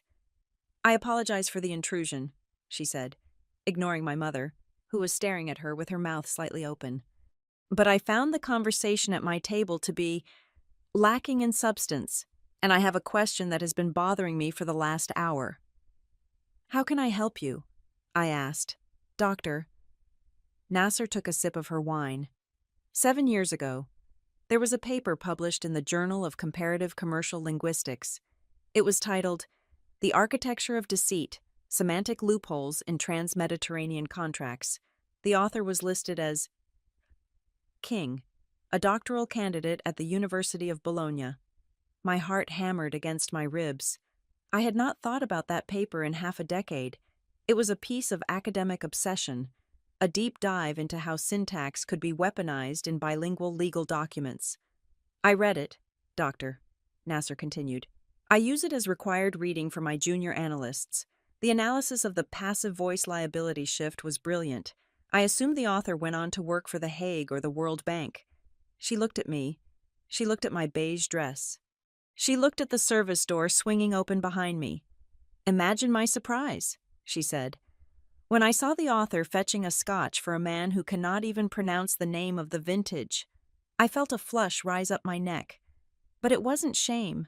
It was the sudden, shocking feeling of being seen. "Life took a detour," I said. "Life is full of detours." "Doctor," Nasser said, "but talent usually finds a way to leave a fingerprint. I recognized your face from the bio page in the journal, and when you spoke that one sentence to Grant earlier, well, that confirmed it. You are not just the sister, you are the expert." She leaned in closer. The social mask dropped. Her eyes became hard and urgent. I need to know something, Ms. King, and I need you to tell me the truth, not the polite answer. Ask, I said. Grant is pushing for us to sign the financing agreement tonight, she said. He says the urgency is due to regulatory changes that go into effect at midnight. The English contract is standard. It looks clean. But there is an addendum. It is written in the old trade dialect, the one he tried to speak earlier. He claims it is just a ceremonial nod to the region's history, a gesture of respect. Grant does not do gestures of respect, I said. Precisely. Doctor, Nasser said. I read the addendum. My grasp of the archaic dialect is good, but it is not academic. There is a phrase in the liability clause. Honoris translatio. The shifting of the burden, I translated instantly. In modern usage, it means the risks are shared, she said. But in the dialect of the High Court period, I said, my mind snapping back into its old rhythm, it implies a total transfer of debt to the guarantor in the event of a force majeure, and since the definition of force majeure in that dialect includes administrative restructuring, he could bankrupt the fund, Doctor, Nasser finished, her eyes narrowing. He could default on the loan, restructure his company, and leave us holding the entire debt bag while he walks away clean. He is trying to trick you, I said. He is banking on the fact that you know the language well enough to be polite, but not well enough to litigate. He is arrogant, Doctor, Nasser murmured. He thinks because I am a woman, and because English is my third language, I will just smile and sign the check. He thinks he is the smartest person in the room, I said. Is he? She asked. I looked at her. Not tonight. Movement to my left caught my eye. A woman in a dark gray pantsuit had drifted toward our table. She didn't sit. She stood near the pillar, looking at her phone, appearing for all the world like a bored staffer checking emails. It was Renee Maddox. I knew who she was. She was the head of legal compliance for Ashford Enterprises. She was a ghost in her own right, always in the background of press photos, always carrying the briefcase, always looking tired. She took a half step closer to the table. She didn't look at us.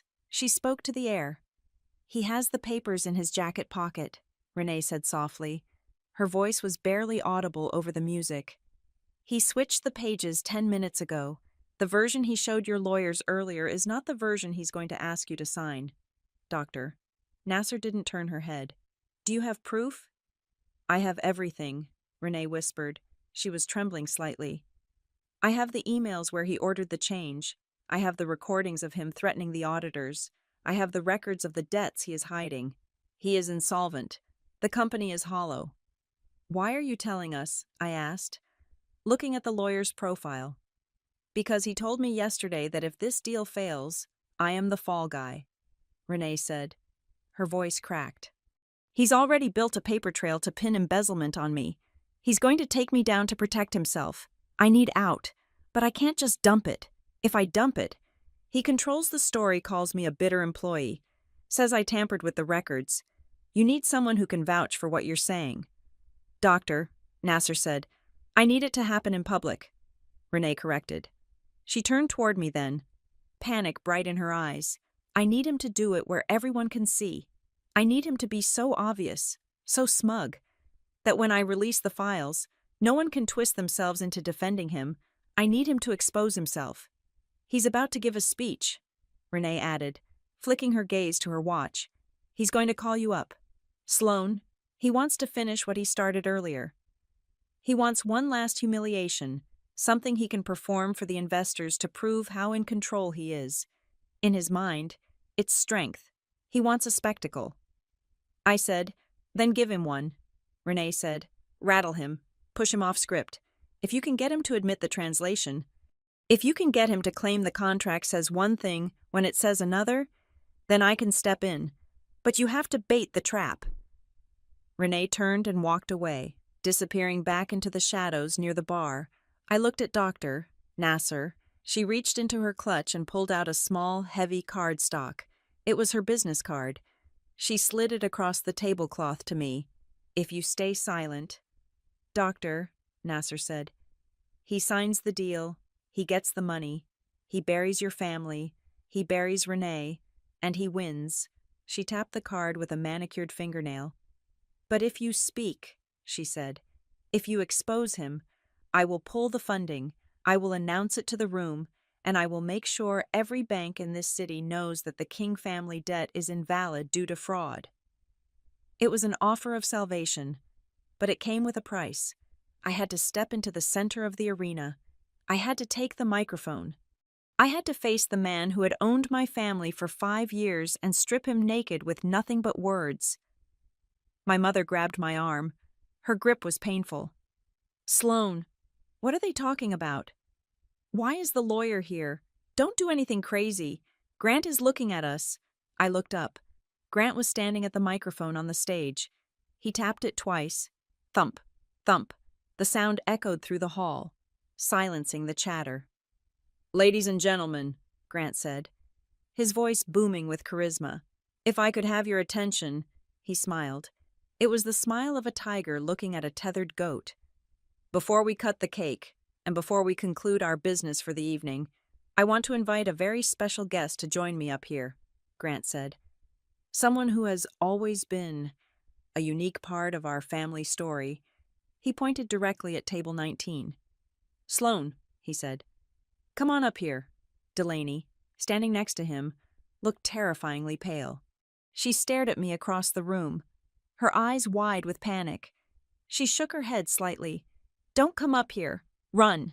But I wasn't running. I looked at Dr. Nasser. I gave her a single, sharp nod. It wasn't a request for permission. It was a signal. Lock the doors. I stood up. I smoothed the skirt of my beige dress. I picked up my clutch, feeling the weight of the notebook inside it, though I knew I wouldn't need it. Sloan, my mother whispered. What are you doing? I am going to work, Mom. I said. I walked away from the table. I walked past the kitchen doors. I walked past the gatekeepers and the socialites and the senators. I walked toward the stage, my head high, my steps measured. I could feel the eyes of the room on me. I could feel Grant's anticipation radiating from the stage like heat. He thought he was calling a victim to the slaughter. He had no idea he was inviting the executioner to the scaffold. The steps leading up to the stage felt less like walking and more like climbing a scaffold. The carpet was thick, swallowing the sound of my heels. But the silence in the room was louder than any noise. 300 people were watching me. 600 eyes. I could feel the weight of their judgment, heavy and humid, pressing against my skin. Grant Ashford stood at the podium, gripping the microphone stand with one hand and holding a glass of champagne in the other. He looked like a golden idol that had been left out in the sun too long. He was sweating. It was a subtle thing, a sheen on his forehead that the stage lights picked up and magnified. But to me, it was a beacon. He was terrified. And like all terrified men with power, he was looking for a dog to kick to prove he was still the master of the house. I stepped onto the platform. The height difference was jarring. Suddenly, I was looking down at the sea of tuxedos and gowns. I saw the waiters paused in the shadows. I saw Dr. Layla Nasser at her table, her face unreadable, her hand resting near her wineglass like a judge resting a hand near a gavel. Grant did not offer me a hand. He stepped back, giving me center stage. But it was not a gesture of respect. It was the way a ringmaster presents a curiosity. Everyone, please, Grant said into the microphone, his voice booming with forced conviviality. I wanted to bring Sloan up here for a moment. You see, my future sister-in-law is a woman of unique interests. While Delaney and I have been building the future, Sloan has spent her life digging in the dust of the past. A ripple of polite, confused laughter moved through the room. They did not know where this was going, but they knew they were supposed to be amused. She is a translator, Grant continued, casting a conspiratorial wink at the table of international investors. She deals in dead things, dead words, dead cultures. And tonight, I thought it would be amusing to see if she can keep up with the living. He turned to me. His eyes were hard, devoid of the warmth his voice projected. He moved the microphone closer to his lips. "Sloane," he said, "why don't you offer a toast to your sister? But let us make it interesting. Let us see if you can do it in the tongue of our distinguished guest's ancestors, the old trade dialect. Surely, with all your years of study, you can manage a simple blessing." He was setting a trap. He knew I wouldn't speak. He expected me to stutter, to flush, to mumble something in English and look incompetent. He wanted to show Dr. Nasser that the expert she had been talking to was a fraud, a mute little mouse who crumbled under pressure. He didn't wait for me to answer. He decided to demonstrate his own prowess first. He wanted to show the investors that he was one of them. He cleared his throat and spoke in the ancient tongue. "Ancilla, dic verba, fac nos ridere, non habes vocem hic." Servant, speak words, make us laugh. You have no voice here. The grammar was atrocious. He used a nominative structure where an accusative was required. He used the word ancilla, which specifically meant a female slave, not a servant, and his pronunciation was flat, stripping the musicality from the vowels until they sounded like tin cans hitting a pavement. The room reacted exactly as he had programmed them to. The Americans laughed. They heard the foreign sounds. They saw Grant's confident smirk. And they assumed he had said something witty. My mother laughed the loudest, a desperate, high-pitched sound that made my stomach turn. She was laughing at her own daughter's humiliation because she thought it was the price of admission, but the international table did not laugh. Doctor. Nasser sat perfectly still. The men around her shifted in their seats. They looked down at their plates. To them, this was not a joke. It was a desecration. It was like watching someone spit on a flag. I did not speak. I let the silence stretch. 1 second, 2 seconds, 3 seconds. Grant's smile widened. He thought he had won. He thought my silence was submission. He leaned into the microphone again, ready to deliver the punchline, ready to dismiss me back to the shadows. "You see," he said in English, shrugging his shoulders, "she is shy. The academic world is so quiet. She is not built for the arena." He turned back to me, his voice dropping to a sneer, confident that only the front row could hear him. "Go sit down, Sloane. You are embarrassing yourself." I reached out and took the microphone from his hand. I didn't snatch it. I simply took it. I moved with such deliberate speed that he let go before he realized what was happening. I stepped up to the stand. I looked at Grant. Then I looked at the crowd. Then I looked directly at Dr. Layla Nasser. I opened my mouth. "Tuus usus casus nominativi provocativo error puerilis est," I said. My voice was clear, resonant, and projected to the back of the hall. "Your use of the nominative case instead of the vocative is a childish error." The room went dead silent. The ambient chatter was severed as if by a guillotine. Grant froze. His smile faltered, twitching at the corners. He understood the tone, even if he didn't catch all the words. I didn't stop. I switched to the High Court dialect, the specific register used for legal disputes in the 3rd century Mediterranean trade routes. It was a language of precision, of contracts, of life and death. "Et cum dicis ancilla, obliviceris te non dominum esse," I continued, my diction perfect, rolling the R's and hitting the glottal stops that Grant had ignored. "Ego non sum serva, ego sum testis." And when you say slave, you forget that you are not the master. I am not a servant. I am a witness. I saw the color drain from Grant's face. He looked like a man who had reached for a weapon and found a viper in his holster. He stepped toward me, his hand reaching out to take the microphone back. "That is enough," he hissed in English. "Give me that." I sidestepped him. I was not speaking to him anymore. I was speaking to the investors. I was speaking to the people holding the pen that would sign his survival or his warrant. "You asked for a toast in the language of trade," I said, keeping my voice in the ancient tongue but amplifying my volume. "So let us speak of trade. Let us speak of the Merchant's Code of Tyre. Section 4, Paragraph 2. I saw Dr. Nasser's eyes widen. She sat up straight. She knew exactly what I was quoting. Si mercator onus abscondit, I recited, my memory unlocking the text I had translated 5 years ago, the text that was the foundation of the very fraud Grant was attempting tonight. Si per dolum verba mutat in charta, tunc aurum vertitur incinerem. If the merchant hides the burden, if through deceit he changes the words on the paper, then the gold turns to ash. The translation hung in the air. The men at Dr. Nasser's table were no longer looking at their plates. They were looking at Grant, and they were looking at him with the cold, hard eyes of men who realized they had almost been robbed. Grant understood. He didn't know the full text, but he knew enough. He knew I was talking about the contract. He knew I was talking about the hidden liability clause.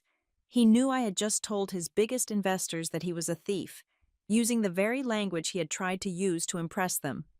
"She is drunk," Grant shouted, abandoning the microphone and yelling to the crowd.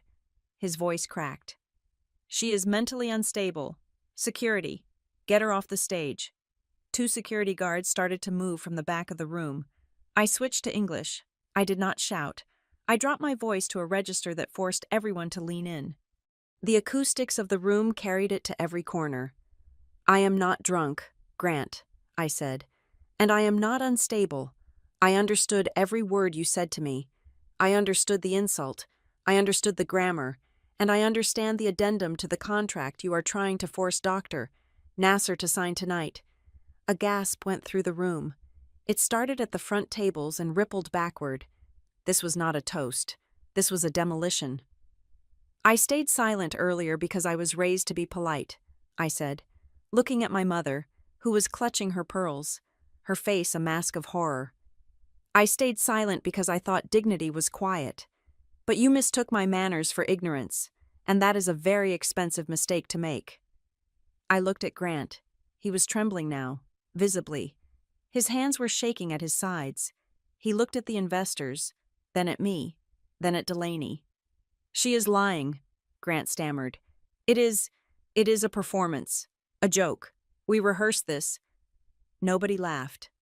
From the table near the front, a sound emerged. Clap. It was slow, deliberate, heavy. Clap, clap. "Doctor." Layla Nasser stood up. She was not applauding the performance. She was applauding the truth. She looked at me with a fierce, burning approval. Then the man next to her stood up. Then the entire international delegation stood up. They were not clapping for Grant. They were clapping for the linguist. They were clapping for the woman in the beige dress who had just saved them $50 million. The applause spread. It wasn't the polite, frantic applause of the sycophants. It was the confused, tentative applause of people who realized the power had shifted but didn't know why. But the investors knew, and their applause was a death knell for Grant's deal. Grant looked at the room. He looked at the people he had spent millions to impress. He saw them looking at me. He lunged. It was a desperate, animalistic movement. He grabbed my arm, his fingers digging into my bicep, forgetting the cameras, forgetting the facade. "You little witch," he snarled into my ear, his breath hot and smelling of sour wine. "You have no idea what you have done. I will ruin you. I will bury you under so much litigation you won't be able to breathe." "Let go of her," a voice said from the floor. It wasn't Delaney. It wasn't my mother. It was Renee Maddox, the lawyer. She had stepped out of the shadows. She was holding up her phone, the red light of the recording app glowing steady and bright. "I have that on record. Mr. Ashford," Renee said calmly. "Physical assault, threat of malicious litigation, and I believe Dr. Nasser has a copy of the fraudulent contract addendum on her table right now." Grant released me as if I were burning. He stumbled back, hitting the podium. The feedback loop screeched through the speakers, a high-pitched wail that made everyone cover their ears. He stood there, alone on the stage, panting. The golden idol was melting. I smoothed my sleeve where he had grabbed me. I looked at him one last time. "You were right about one thing, Grant," I said into the silence that followed the screech. "I do deal in dead things, and I think I am looking at one right now." I placed the microphone back on the stand. It clicked into place with a sound like a lock snapping shut. I turned and walked down the stairs. I didn't look back. I didn't need to. The silence in the room wasn't heavy anymore. It was electric, and for the first time in 5 years, the air in my lungs felt clean. I walked toward Dr. Nasser's table. The path was clear. People pulled their chairs in to let me pass, the gatekeepers of the Beaumont Athenaeum, who had sneered at my dress an hour ago, were looking at me with something new. Fear. I had silenced the room, but the night wasn't over. Grant was wounded, and wounded animals are dangerous. He wouldn't go down with just a contract dispute. He would try to tear the whole building down on top of us. I was ready. The beige dress was gone. The armor was on. And I had the biggest weapon in the room sitting right there at table 1, waiting for me to give the order. Grant did not remain on the stage. He realized that the podium, which had been his throne moments ago, was now his cage. He descended the stairs, not with the regal grace he had entered with, but with the frantic energy of a man whose house is burning down. He abandoned the microphone, his voice rising naturally to a shout that carried over the stunned silence of the room. "Security!" Grant bellowed, pointing a shaking finger at me. "Seize her! Do not let her leave the building." The room gasped. The guests, who had been witnessing a linguistic debate, were now watching a manhunt. 2 burly men in dark suits materialized from the perimeter, their hands hovering near their earpieces, their eyes locking onto me as the target. Grant stormed toward me. His face flushed a deep, mottled red. He stopped 10 feet away, creating a perimeter of accusation. "This is not a sister protecting her family," Grant announced to the room, spinning around to address the investors, the senators, and the board members. "This is corporate espionage, plain and simple." He looked at me with a mixture of hatred and triumph. He had found his angle. If he could not outsmart me, he would criminalize me. "She is a plant," Grant declared, his voice gaining confidence as he improvised the lie. "She has been working for a rival firm. We have suspected it for weeks. That is why she is here. That is why she was lurking in the service corridors. She is not a translator. She is a saboteur sent to tank this deal and devalue our stock." It was a ridiculous accusation, but in the high-stakes atmosphere of DRC, the word espionage was a magic spell. It turned confusion into suspicion instantly. People stepped back from me. The waiters froze. "He is right," a cold voice cut in. Edwin Ashford stepped forward, flanking his son. The older man's face was a mask of granite. He looked at me with eyes that were dead and calculating. He didn't care if the lie was true. He only cared that it was useful. "I saw her myself," Edwin said, addressing the room with the gravitas of a patriarch. "Earlier this evening, she was loitering near the service entrance, listening to private conversations. She was taking notes in a black book. I asked her what she wanted, and she was evasive. She clearly had an agenda. And she was asking the staff questions," Celeste Ashford added, gliding to her husband's side, her voice trembling with feigned victimization. "She was interrogating the waiters about our security protocols. I thought she was just being difficult, but now, oh, it makes so much sense. She wanted to ruin Delaney's night because she is being paid to do it." It was a masterclass in gaslighting. Within 30 seconds, they had rewritten reality. They had turned my concern into malice and my observation into surveillance. The security guards closed the distance. One of them, a man with a scar on his chin, reached for my elbow. "Ma'am, you need to come with us," he grunted. "Don't touch me," I said. I didn't shout. I stood my ground, keeping my hands visible. "If you touch me, you are opening yourself up to a lawsuit you cannot afford." The guard hesitated, looking at Grant for confirmation. "Take her," Grant screamed. "She has proprietary information on her person. Search her bag." "Sloan, please." My mother threw herself at me. She grabbed my arm, her fingernails digging into my skin through the fabric of the beige dress. Her face was a ruin of running mascara and terror. "Just apologize," Janice begged, shaking me. "Tell them it was a joke. Tell them you didn't mean it. You are ruining everything. They are going to arrest you. Sloan. Do you understand? They will put you in prison. Mom, let go, I said, trying to pry her fingers off. He is lying. You know he is lying. It doesn't matter, she hissed, her voice dropping to a frantic whisper. Just fix it. Kneel down if you have to save the family.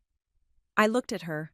I looked at the woman who had birthed me, and I realized with a final, crushing clarity that she would happily watch me be handcuffed and dragged away if it meant she could keep her condo and her credit limit. She wasn't protecting me from the police. She was protecting herself from the truth. No, I said. I pulled my arm free with a sharp jerk. Janice stumbled back, looking at me as if I had struck her. Delaney, Grant shouted, turning his attention to the one person who hadn't moved. Tell them your sister has been jealous of us from the start. Tell them she has been trying to sabotage our happiness because she is a bitter, lonely failure. Delaney stood in the center of the chaos. She looked like a deer caught between two speeding trucks. Her eyes darted from Grant, who was demanding her soul, to me, who was demanding her courage. Delaney started. Her voice was a whisper. Speak up, Grant commanded. Tell them who she really is. Delaney looked at me. I saw the war in her eyes. The fear was still there, massive and paralyzing. But underneath it, something else was waking up. She had seen him humiliate me. She had seen him lie. And now, she was seeing him try to send her own sister to jail to cover his own incompetence. Delaney stammered. She took a breath. She isn't a spy. Grant. The room went quiet again. It wasn't the silence of respect. It was the silence of a bomb not going off when expected. Grant stared at her. What did you say? She isn't a spy, Delaney repeated, her voice shaking but audible. She is my sister, and she is a translator. She doesn't work for a competitor. She works for a translation bureau in Philadelphia. She barely leaves her apartment. You are hysterical, Grant snapped, cutting her off. You don't know what she does when you aren't looking. She has fooled you too. Delaney, that is how good she is. He turned back to me. Realizing he was losing control of the narrative again, he needed to crush me, and he needed to do it now. He stepped into my personal space. He was close enough that I could see the broken veins in his eyes. He lowered his voice, but in the acoustics of the ballroom, it carried like a hiss. You think you are clever, Grant said. You think because you know a few dead words you can walk into my world and dictate terms I will bury you. Sloan, I will make sure you never translate another sentence as long as you live. I will call every publisher, every agency, every academic board in this country. I will paint you as a lunatic and a thief. You will be unhireable. You will starve. He smiled, and it was the ugliest thing I had ever seen. I have more lawyers on retainer than you have dollars in your bank account, he whispered. I will drown you in legal fees. I will take your mother's apartment.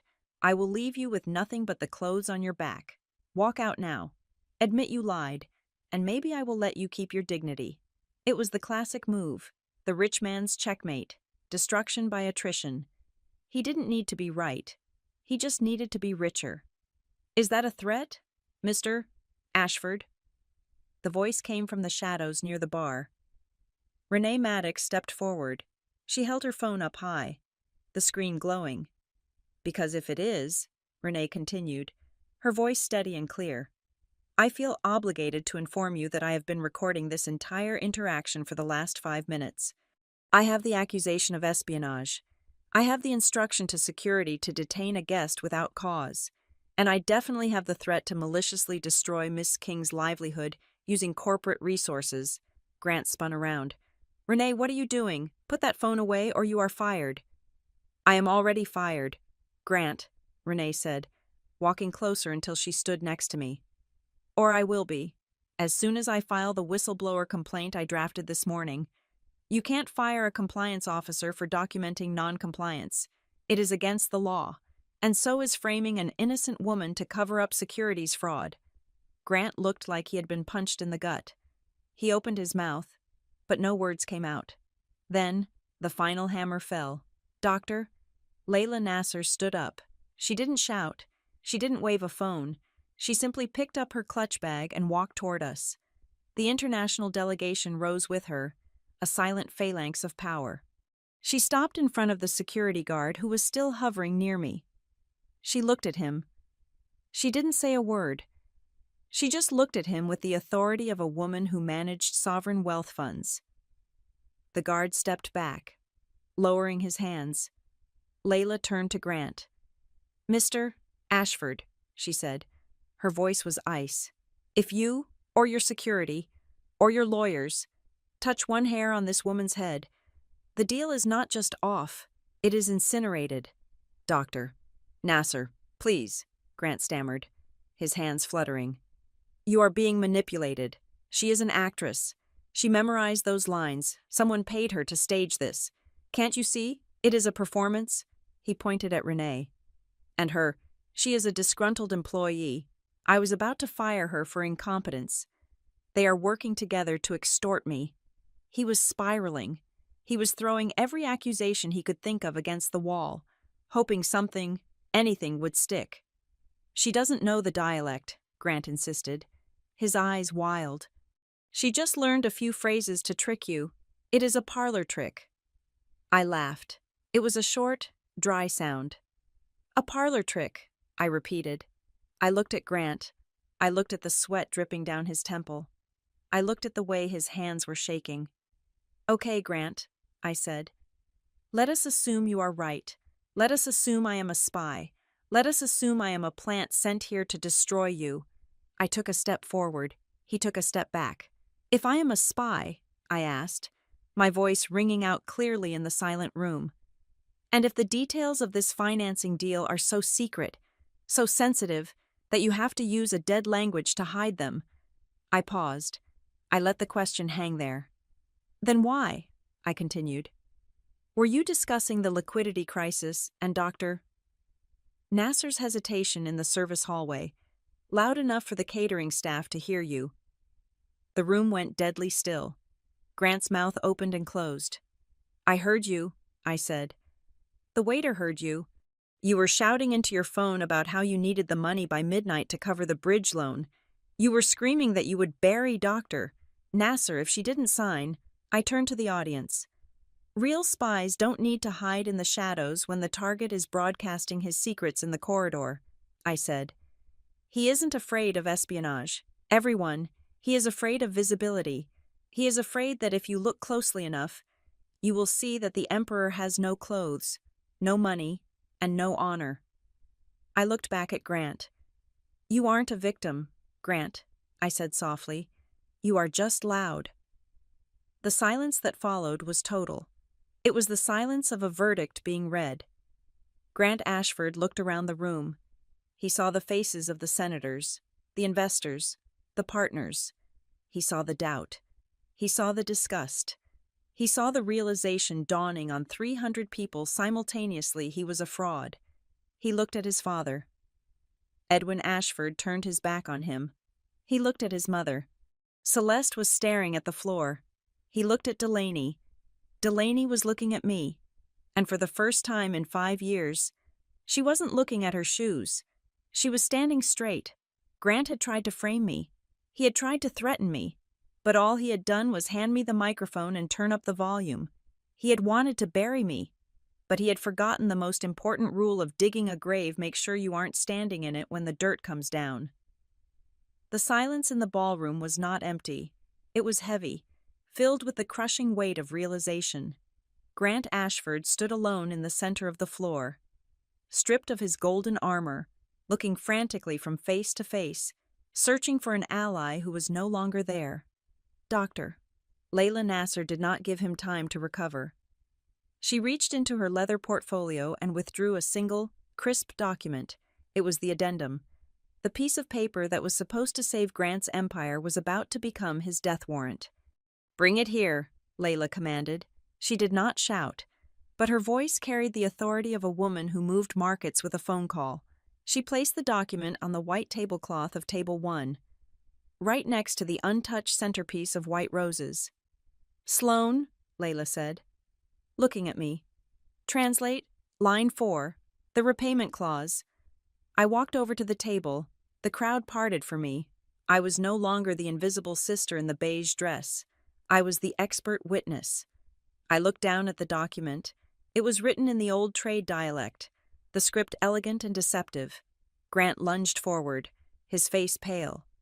You cannot do this. That is proprietary information. That is a confidential draft.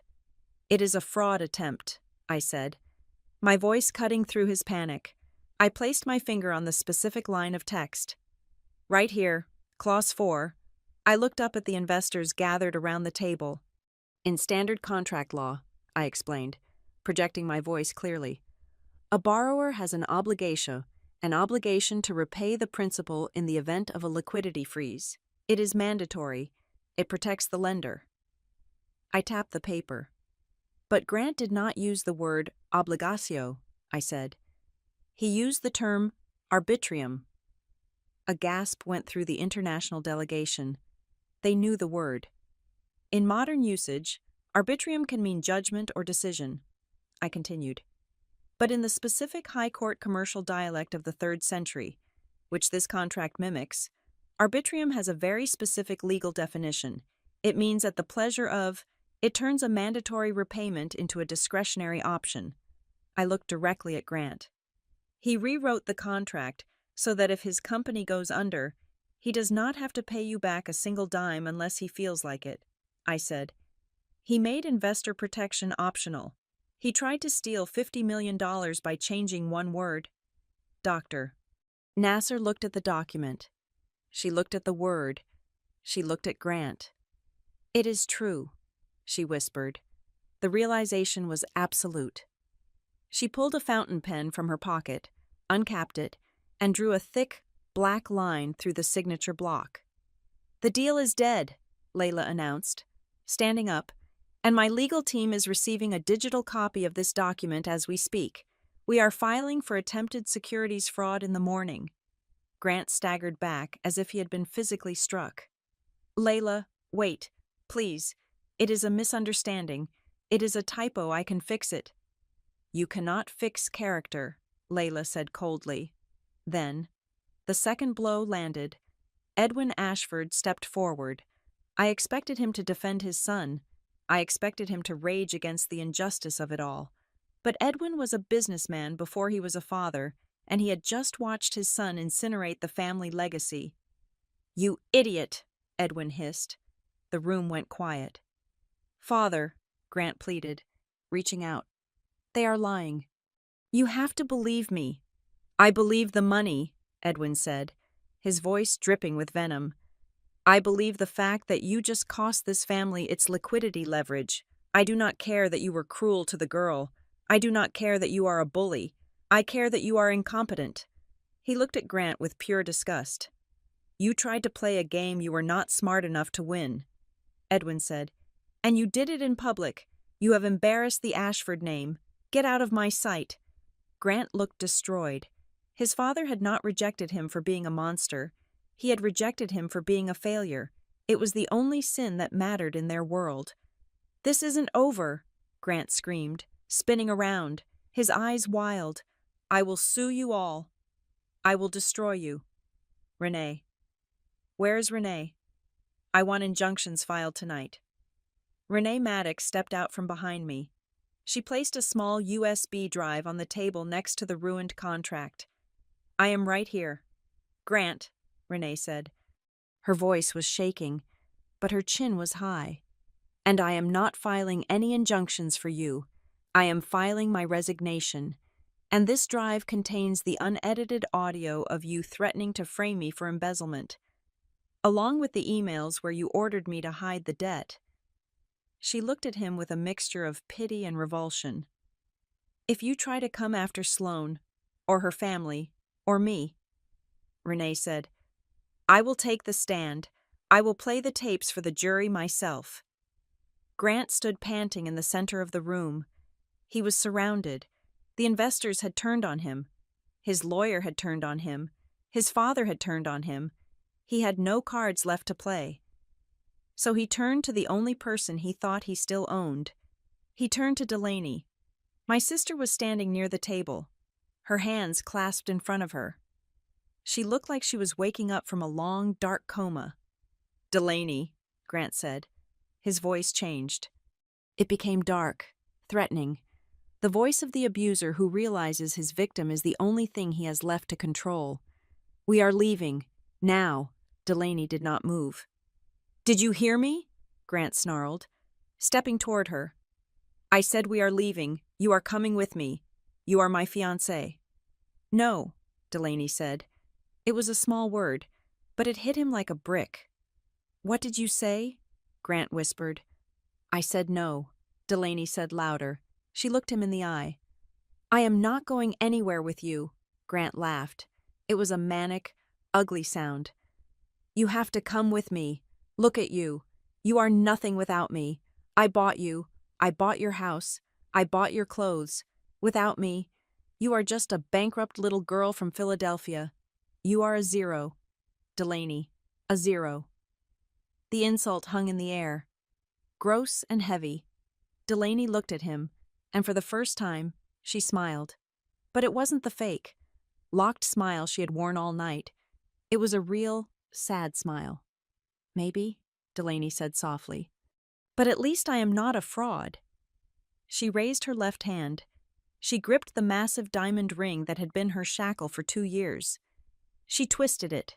It was tight, but she pulled. She slid the ring off her finger. She didn't throw it at him. She didn't make a scene. She simply leaned forward and placed it on the table, right next to the dead contract. It made a sharp clack against the wood. "I am done being your asset," Delaney said. She turned around and walked over to me. She stood next to me, shoulder to shoulder. She took my hand. Her palm was cold, but her grip was strong. We stood there, the invisible sister and the trophy wife, finally united. Grant looked at us. He looked at the ring. He looked at the room full of people who were now staring at him with open contempt. "Janice," Grant shouted, looking for one last lever to pull. "Tell them. Tell your daughters to stop this. Think about the debt. Think about the apartment. I will take it all back." My mother stepped forward. Janice King looked at the man she had practically worshipped for 5 years. She looked at the diamond ring on the table. Then she looked at us. She looked at Delaney's shaking shoulders and my defiant face. For years, Janice had chosen safety over truth. She had chosen comfort over dignity. But watching Grant scream that her daughter was a zero, something in her finally broke. Or maybe, something finally healed. Janice didn't say a word. She simply walked past Grant as if he were a piece of furniture. She came to stand beside us. She put her arm around Delaney. She put her other hand on my shoulder. It was a small gesture, but in the context of our history, it was an earthquake. She had chosen her children over the checkbook. Grant was alone, truly, finally alone. He opened his mouth to scream again, to threaten, to bluster. "Grant," I said. My voice was calm. I didn't need to shout anymore. I didn't need the microphone.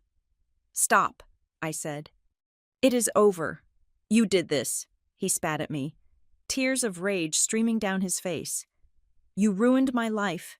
You destroyed everything." "No," I said, shaking my head. "I didn't destroy you. I just turned on the lights. You destroyed yourself the moment you thought you were above the truth." I looked at the guests. "Good night," I said. I turned my back on him. Delaney turned with me. Janice turned with us. We walked out of the Beaumont Athenaeum together. We walked past the stunned waiters. We walked past the gatekeeper who had sneered at me. We walked out the heavy double doors and into the cool night air of Washington, D.C. Behind us, the sound of chaos erupted as the investors descended on Edwin Ashford, demanding answers. But we didn't look back. We had a train to catch. Epilogue. 3 months later, the office of the Maritime Lexicon Institute in Boston smelled of salt air and old parchment. It was a far cry from my cramped apartment in Philadelphia, and an entire universe away from the gilded cage of the Beaumont Athenaeum. I sat at my desk, reviewing a translation of a 17th-century shipping manifest, My title was Director of Historical Linguistics. It was a real job, with a real salary, and real respect. Doctor. Nasser had made the introduction a week after the party. She told the board that anyone who could dismantle a billion-dollar fraud with a grammar lesson deserved tenure. I picked up my phone. There was a text from Delaney. Got the keys to the new place? It is small. The radiator clanks. I love it. I smiled. Delaney was working as a junior event coordinator for a nonprofit. She was making $30,000 a year. She bought her own clothes at thrift stores. She had cut her hair short. She looked 10 years younger. The debt was gone. It hadn't been paid off with cash. It had been paid off with leverage. Renee Maddox had brokered the deal. We had agreed not to release the full audio recordings of Grant's threats to the press, and in exchange, the Ashford family had forgiven the $4 million debt in its entirety. They called it a severance package. We called it freedom. Edwin Ashford had wanted to fight, but the threat of a public trial that would expose his son's incompetence to the global market was too high a price. He signed the release papers with a pen that probably cost more than my car. Grant Ashford had vanished from the social scene. The deal with Dr. Nasser's fund had collapsed publicly. His company's stock had plummeted 40% in one day. He was forced out as CEO by his own father. The last I heard, he was living in a guest house in the Hamptons, spending his days with lawyers, fighting off lawsuits from 3 different investor groups. He had become a cautionary tale in the business schools. They didn't teach his strategies. They taught his failure. They taught that arrogance is a liability, and that you should never, ever assume the person standing in the corner doesn't understand what you are saying. I put down the phone and looked out the window at the harbor. The water was gray and choppy, but the sun was breaking through the clouds. I wasn't invisible anymore. I wasn't the stain on the tablecloth. I was Sloane King. I was the woman who spoke the truth when everyone else was afraid of the noise. And the best part, I finally had a sentence that started with I am happy. Thank you so much for listening to this story. Please leave a comment down below telling me where you are listening from. I would love to hear your thoughts and connect with you all. Do not forget to subscribe to the channel Helena Revenge Stories, like this video, and smash that hype button so this story can reach even more people.